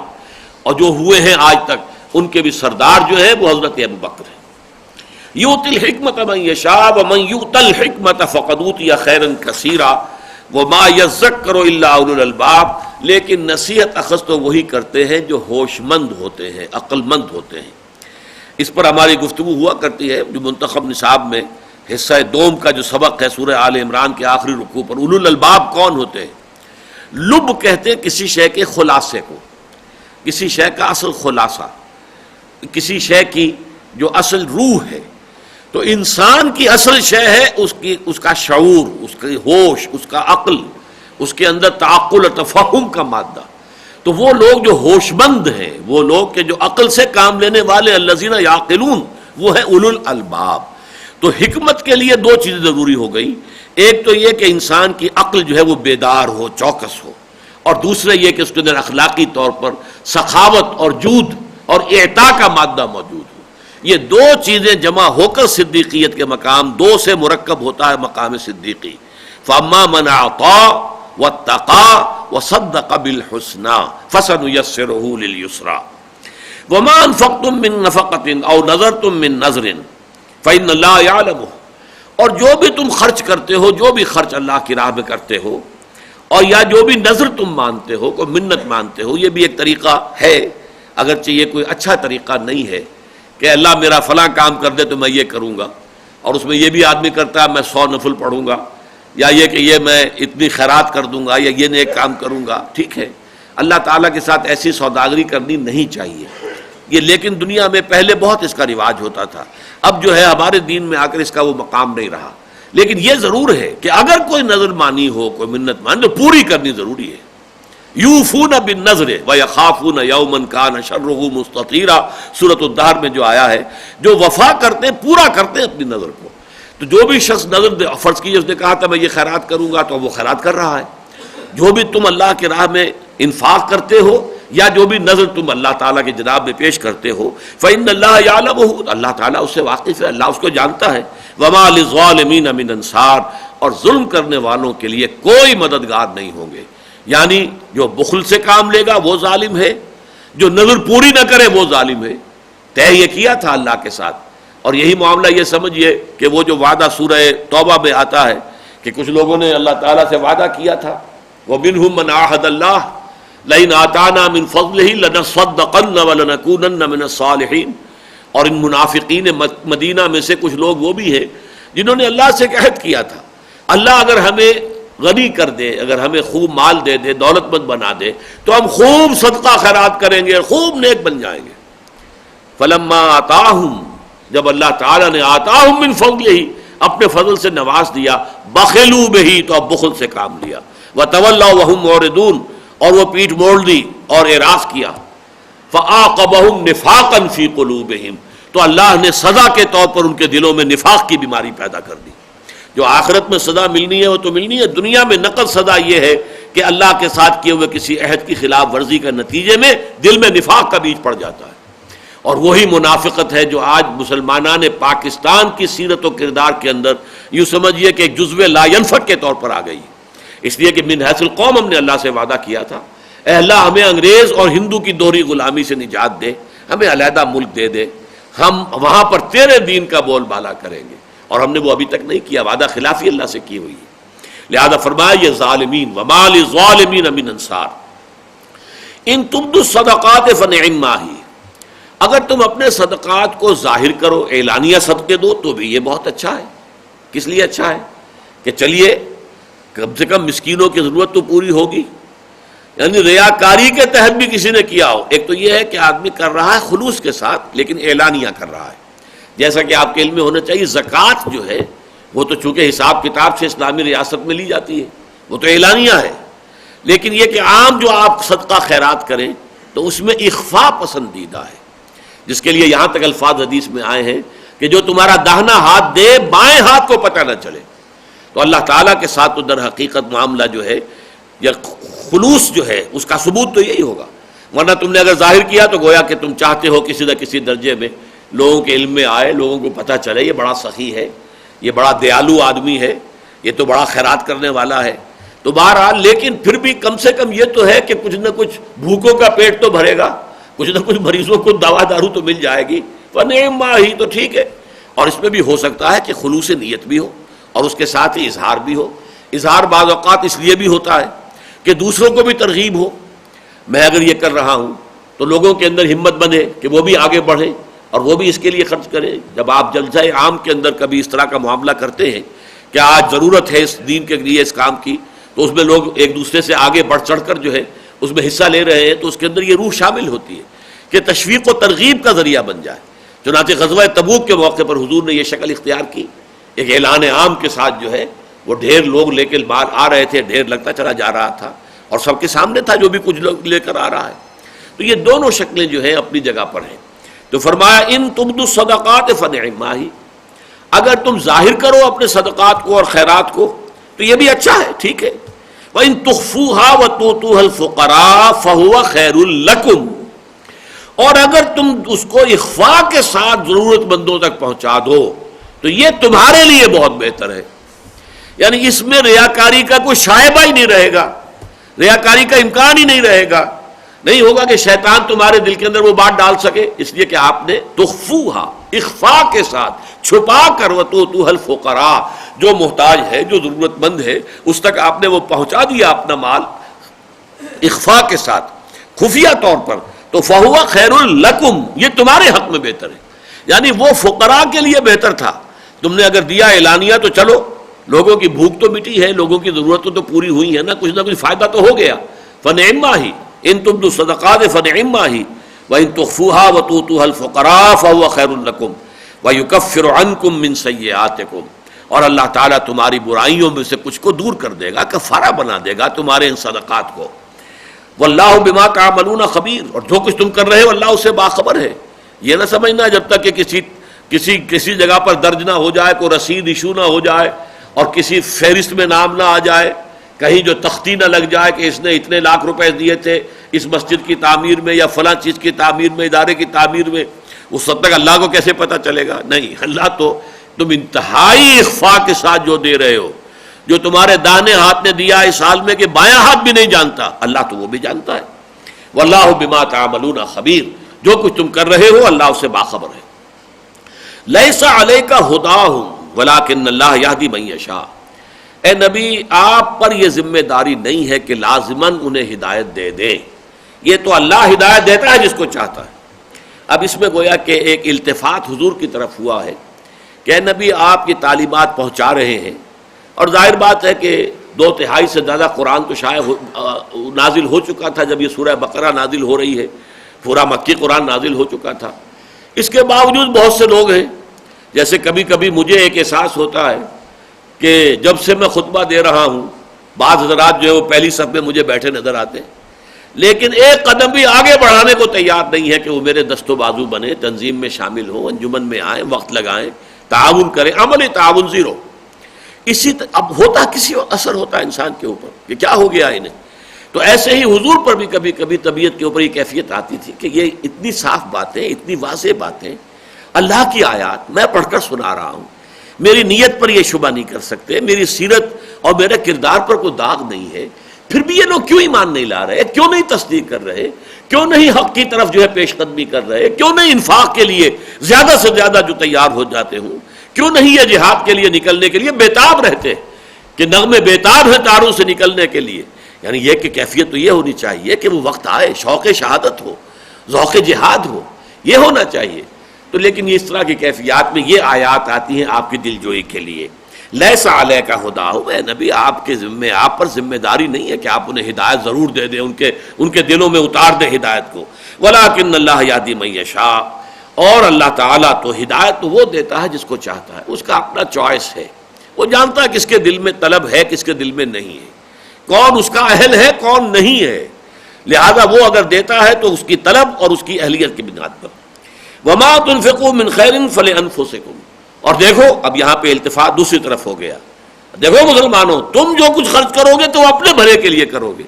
نبی تمہیں ترغیب دلا رہے ہیں، تمہیں جو ہے تشویق جو کر رہے ہیں، شوق دلا رہے ہیں، لیکن ظاہر بات ہے وما تنفقوا من خیر فلانفسکم، جو کچھ تم خرچ کرو گے وہ نبی کے لیے نہیں ہوگا، نبی نے کوئی اس کو اپنے گھر میں جمع نہیں کر لینا ہے، کوئی اس سے اپنی جائیداد نہیں بنانی ہے، کوئی اس سے جو ہے اپنی اولاد کے لیے چھوڑ کر نئی دنیا سے جانا ہے، وہ تم اپنے لیے کر رہے ہو، اللہ کے دین کے لیے کر رہے ہو اور آخرت کے لیے کر رہے ہو۔ وما تنفقون الا ابتغاء وجه اللہ، یہ وما تنفقون فعلاً ظاہراً تو مضارع ہے، یہ فعل مضارع، لیکن اصل میں یہاں پہ قرآن مجید میں بہت سے مقامات پر آپ کو مثال مل جائے گی، فعل مضارع آتا ہے فعل امر یا نہیں کے معنی میں، جیسے سورہ صف میں ہے یا ایھا الذین آمنوا هل ادلکم علی تجارۃ تنجیکم من عذاب الیم تؤمنون باللہ ورسولہ وتجاہدون فی سبیل اللہ۔ اب یہاں فعل امر ہے، یہ ایمان لاؤ اللہ پر، اس کے رسول پر، جیسے کہ ایمان لانے کا حق ہے، اور جہاد کرو اللہ کی راہ میں اور اس میں کھپاؤ اپنے مال بھی اور اپنی جانیں بھی۔ اسی طرح وما تنفقون، نہیں خرچ کرو گے تم، اور آپ نے دیکھا انگریزی میں بھی ایسا ہوتا ہے کہ کسی وقت زوردار جو ہے حکم دینے کے you will not do it, اب you will not do it یہ تو مستقبل کا فیوچر ٹینس ہوا، تم یہ کام نہیں کرو گے، یہ تو گویا کہ خبریہ کلام ہو گیا، نہیں، you will not do it, تم ہرگز نہیں کرو گے، یہ نہیں کر سکتے ہو، تمہیں کرنے کی اجازت نہیں ہے، اس معنی میں یہ لفظ آیا یہاں پر۔ جنہوں نے یہ بات نہیں سمجھی ہے تو انہیں بڑی لمبی چوڑی تعویلیں کرنی پڑی ہیں۔ وما تنفقون الا ابتغاء وجه اللہ، نہیں خرچ کرو گے مگر اللہ کی رضا جوئی کے لیے، یہ دیکھ لو اپنی نیتوں کو خالص کرو، غریبانوں میں جھانکو، تمہارے لیے اگر کوئی اجر و ثواب ہے تو اسی شکل میں کہ اللہ تعالیٰ کی رضا کے سوا کوئی شے تمہارے پیش نظر نہ ہو۔ وما تنفقوا من خیر یوفى الیکم، اب یہ ما جو ہے یہ دوسرا ما ہے، وما تنفقوا من خیر، جو بھی کچھ تم خرچ کرو گے خیر میں سے، بھلائی میں سے، دولت میں سے، مال میں سے، یوفى الیکم وانتم لا تظلمون، وہ تمہیں پورا پورا لوٹا دیا جائے گا اور تم پر کوئی ظلم نہیں ہوگا، کوئی حق تلفی نہیں ہوگی، کوئی اس میں کمی نہیں کی جائے گی، اللہ تعالیٰ کی طرف سے کوئی ظلم نہیں ہوگا۔ اب جو آخری آیت آ رہی ہے سلسلے میں یہ ہے در حقیقت یہاں آ کر یہ دونوں مدیں مل گئی ہیں، گویا کہ میں نے عرض کیا تھا دو مدیں ہیں، ایک محتاج انسانوں کو دینا، فقیر ہے، محتاج ہے، مسکین ہے، یتیم ہے، بیوہ ہے، بھوکا ہے، بیمار ہے، مسافر ہے، مقروض ہے، ایک مد یہ ہے صدقات، خیرات، زکوٰۃ کا بھی اصل مصرف یہی ہے۔ دوسری مد ہے اللہ کے دین کے لیے خرچ کرنا، اللہ کے دین کی نشر و اشاعت، اس کے پیغام اور اس کے دعوت کا عام کرنا، اور اللہ کے دین کو قائم کرنے کی جد و جہد، اور اس کے مختلف تقاضے ہوں گے مختلف اوقات میں۔ جب وہ معاملہ قتال کا آ جائے گا تو اسلحہ کی فراہمی ہے، اعدوا لہم ما استطعتم، اپنے امکانی حد تک جو ہے اسلحہ فراہم کر کے، قوت فراہم کر کے رکھو۔ ظاہر بات ہے اس کے لیے مال چاہیے، جیسے کہ میں نے ابھی آپ کو بتایا غزوہ تبوک پر جو بڑا کرٹیکل ٹائم تھا سیرت النبی میں، حضور نے اعلان عام کیا کہ جو کچھ کوئی شخص دے سکتا ہو لے آئے۔ ایک بیچارے صحابی جو ہیں جو بہت غریب تھے، مزدور تھے، اس کے سوا کچھ ممکن نہیں ہوا کہ رات بھر انہوں نے ایک یہودی کے باغ کے اندر جو ہے وہ پانی کھینچ کھینچ کر کنویں سے اسے سیراب کیا،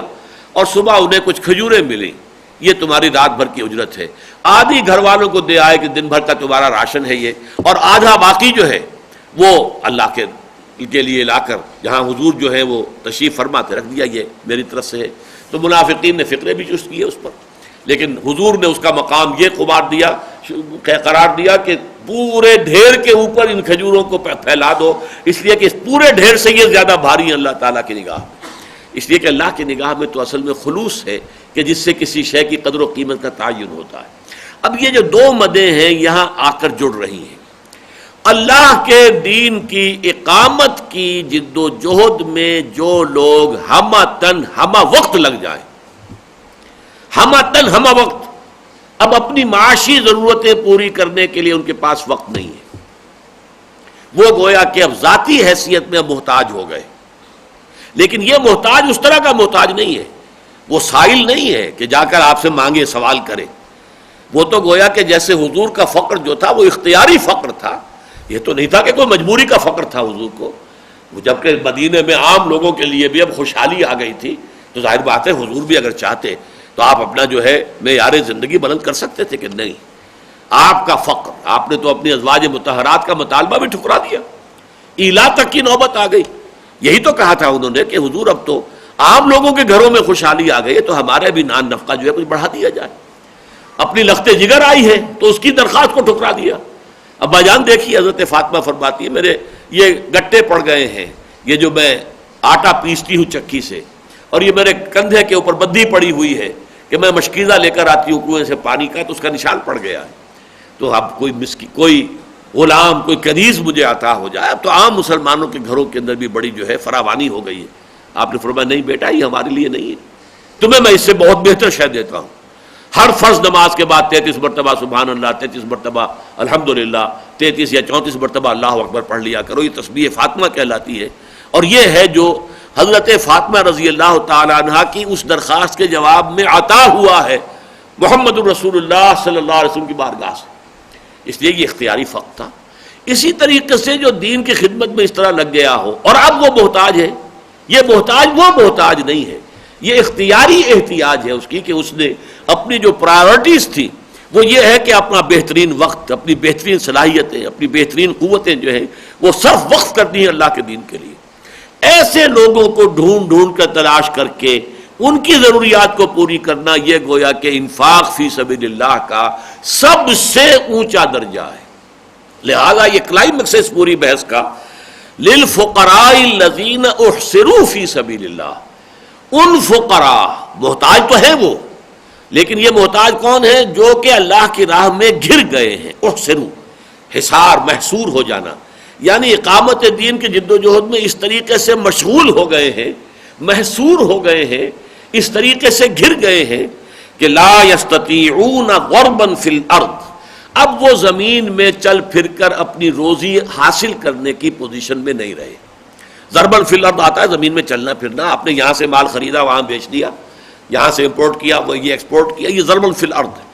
کوئی بھی صورت ہوتی ہے زمین کے اندر معاش کے حاصل کرنے کی، کھیتی باڑی ہے تو ظاہر بات ہے وہ تو ہے اس کے اندر محنت، لیکن کاروبار میں بھی محنت ہے، چلنا پھرنا ہے، آنا جانا ہے، تو لا یستطیعون ضربا فی الارض، تو وہ اب اس کی امکان ہی نہیں ہے ان کے لیے، وہ تو لگے ہوئے ہمہ وقت۔ اس کی سب سے اہم مثال جو ہے اس وقت وہ اصحاب صفہ تھے، اصحاب صفہ نے اپنے آپ کو خالص کر لیا تھا حضور کی صحبت کے لیے،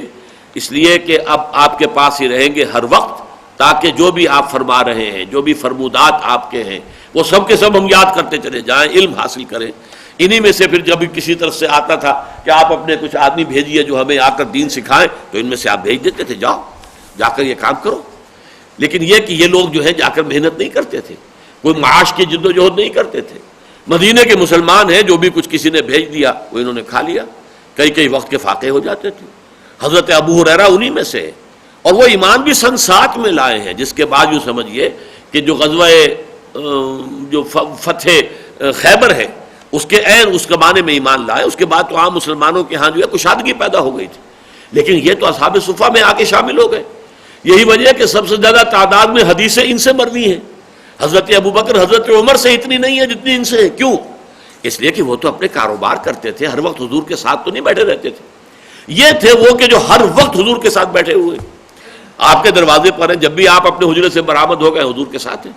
تو ہر وقت جو ہے آپ کی جو تعلیمات ہیں، آپ کے فرمودات ہیں، ان کو یہ یاد کر رہے ہیں، اپنے ذہن کے اندر جمع کرتے چلے جا رہے ہیں، اور اسی لیے سب سے زیادہ روایتیں جو ہیں حدیث کی انہی کی طرف سے ہیں۔ تو ان کا حال یہ ہے کہ للفقراء الذین احصروا فی سبیل اللہ لا یستطیعون ضربا فی الارض یحسبهم الجاہل اغنیاء من التعفف، ناواقف آدمی انہیں غنی سمجھے گا اس لیے کہ وہ سوال نہیں کرتے، تعفف، اپنی عزت نفس کی وجہ سے وہ ہاتھ نہیں پھیلاتے۔ حضرت ابو ہریرہ کہتے ہیں کہ مجھ پر کئی وقت کا جب فاقہ ہوتا تھا، غشی طاری ہو جاتی تھی، تو بعض انصاری یہ سمجھتے تھے، اب ظاہر بات ہے وہ تو مسجد میں آئیں گے جب نماز کا وقت ہوا، انہیں کیا پتا یہ کس حال میں ہے یہاں پہ اصحاب صفہ، اب انہیں تو غشی پڑی ہوئی ہے فاقے کی وجہ سے، وہ ان کی گردن پر پاؤں رکھ رہے ہیں کہ شاید یہ مرگی کا دورہ پڑا ہوا ہے اس کو، وہ میری گردن کے اوپر پاؤں رکھتے تھے کہ یہ شاید مرگی کا دورہ پڑ گیا ہے۔ تو یہ حالات تھے اس وقت بھی۔ تو فرماتے ہیں ان کے لیے کہ جنہیں جاہل ناواقف شخص یہ سمجھتا ہے کہ یہ تو غنی ہے، یہ مانگ نہیں رہے، یہ جا کر کوئی سوال تھوڑی کریں گے، کسی سے مانگیں گے تھوڑا ہی، یہ تو در حقیقت وہ اختیاری فقر والے لوگ ہیں، ان کے ہاں کوئی سائلین والا مسئلہ نہیں ہوگا۔ تعرفہم بسیماہم، تم انہیں پہچانو گے ان کے چہروں سے۔ ظاہر بات ہے کہ جب افلاس ہوتا ہے یا اگر فقر ہے، فاقہ ہے، تو چہرہ تو اترا ہوا ہوگا، چہرے کے اوپر تو اس کے آثار ہوں گے، تو تم منتظر نہ رہو کہ وہ ہاتھ پھیلا کر تم سے مانگیں، سوال کریں، ان کو ان کے چہروں سے پہچانو۔ تعرفہم بسیماہم لا یسألون الناس الحافا، وہ لوگوں سے لپٹ کر ان سے سوال نہیں کرتے۔ یہ جو عام سائل ہوتے ہیں جو مسجدوں کے باہر کھڑے ہوتے ہیں اور جس طریقے سے لوگوں سے مانگتے ہیں، یا گاڑیاں جہاں رکی کسی چوک کے اوپر اور آ گئے وہ سب مانگنے والے، اور جس انداز میں نئے سے نئے بڑی انوویشنز ہوتی ہیں مانگنے کے جو طریقے ہیں جو انہوں نے سیکھے، یہ بھی ایک فن ہے،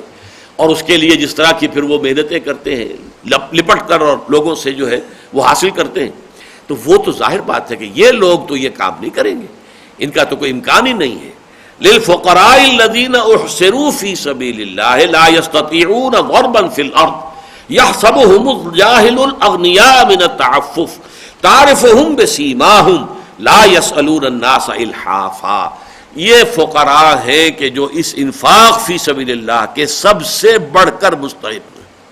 اس لیے کہ باقی تو ظاہر بات ہے جنگ ہوتی تھی تو سب کو معلوم ہوتا تھا کہ اس وقت اس کی ضرورت ہے، اور حضور نے مطالبہ بھی کیا ہے، آپ نے اپیل بھی کی ہے، لاؤ بھی اللہ کی راہ میں جو لا سکتے ہو لاؤ۔ اب یہ جو اس طرح کے لوگ ہیں یہ تو یہ سوال بھی نہیں کر سکتے، اس کے لیے کوئی اعلان بھی نہیں کر سکتے، ان میں تو آپ کو تلاش کرنا ہوگا۔ یہ اصل میں ایک خاصا ٹیڑھا اور بڑا پیچیدہ مسئلہ ہے، اور اس کا معاملہ یہ ہے کہ اب ظاہر بات ہے کہ کوئی بھی دینی تحریک ہو اور کوئی بھی واقعتاً کوئی نتیجہ خیز کوئی اجتماعی کام ہو، ہم وقت کارکنوں کے بغیر ممکن نہیں ہے۔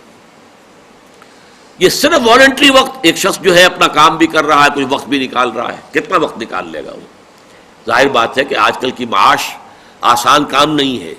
اور ضروریات زندگی کی فراہمی جو ہے اور باہم رسانی جو ہے وہ بھی صبح سے شام تک کے لوگ محنت کرتے ہیں۔ اب اس میں سے تھوڑا سا وقت نکال کر دین کے کام کے لیے، تنظیم کے کام کے لیے، کسی جماعت میں شامل ہیں، اس کے اجتماعات ہیں، اس کی ذمہ داریاں ہیں، اس کی بھاگ دوڑ ہے، کر رہے ہیں، لیکن صرف سارے لوگ اسی طرح کے ہو تو وہ دین آگے نہیں بڑھے، تنظیم کا کام یا جماعت کا کام۔ کچھ لوگ تو ایسے ہونے چاہیے جو ہمہ وقت ہو، ان کو اپنی معاش کی جو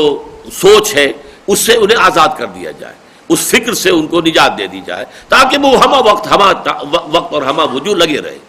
تو یہ کام جو ہے جو آج کل ہم کرتے ہیں ہمہ وقت کارکنوں کی شکل میں، مختلف دینی جماعتوں میں ہوتے ہیں جن کے کچھ نہ کچھ مشاہرے ہیں، ان کے کچھ تنخواہیں ہیں جو مقرر کر دی گئی ہیں۔ یہ چیز اگرچہ کہ ضرورت تو وہی ہے جو اس وقت اصحاب صفہ کر رہے تھے، لیکن وہاں معاملہ یہ تھا کہ کوئی معین تنخواہ نہیں تھی، خالص توکل، کچھ آ گیا تو کھا لیا ورنہ بھوکے، برداشت کر رہے ہیں، فاقہ برداشت کر رہے ہیں۔ لیکن یہاں یہ ہے بہرحال اس سے بہت کم تر درجے میں ہے یہ، لیکن ہے ایک نیسیسری ایول، وہ اگرچہ برائی ہے اس لیے کہ وہ در حقیقت سنت رسول اور سنت صحابہ سے تو ایک طرح سے ہٹ کر ہم نے کام کیا ہے۔ تنخواہ کا تعین کر دینا تو یہ گویا کہ ایک ایول تو ہے لیکن نیسیسری ایول ہے، یہ ایک ناگزیر برائی ہے کہ کوئی تحریک، کوئی دینی کام، کوئی انقلابی جد و جہد آگے نہیں بڑھ سکتی جب تک کہ کچھ نہ کچھ لوگ ہمہ وقت ہمہ تن اس کام کے لیے اپنی فکر معاش سے بالکل آزاد ہو کر پورا کا پورا وقت اس کام میں نہ لگا رہے۔ یہ ہے کوئی جس کے تحت یہ ہم نے ضرورت پوری کی ہے۔ البتہ وہاں جیسا کہ میں نے آپ سے عرض کیا ہے یہ معاملہ خالصتاً انڈیویجول تھا، جو کر رہے تھے وہ خالصتاً توکل پر کر رہے تھے، وہاں اختیار ان کا تھا چاہے تو ابھی چھوڑ دیں اس کو، اصحاب صفہ کے خدمے سے نکل جائیں اور جا کر لکڑیاں ڈھوئیں، کچھ اور کریں، محنت کریں، اپنی معاش کمائیں، اختیار تھا انہیں۔ یہ اختیاری فقر تھا جو انہوں نے وہاں پر اپنے آپ کو بٹھا کر مسجد نبوی کے اندر جو ہے وہ اپنے آپ کو پابند کر لیا تھا، اور پھر یہ کہ اس میں توکل تھا، توکل محض، کچھ آ گیا تو کھا لیا نہیں تو نہیں صحیح۔ تو ایسے لوگوں کی ضرورتوں کو خود جا کر معلوم کرنا، ایسے لوگوں کی ضروریات کے بارے میں اپنے آپ کو معلومات باہم پہنچانا اور پھر ان کی ضروریات پوری کرنا، یہ گویا کہ انفاق فی سبیل اللہ کا اس وقت کے اعتبار سے یہ اعلیٰ ترین مصرف، اس کا سب سے بڑا ہدف۔ للفقراء الذین احصروا فی سبیل اللہ لا یستطیعون ضربا فی الارض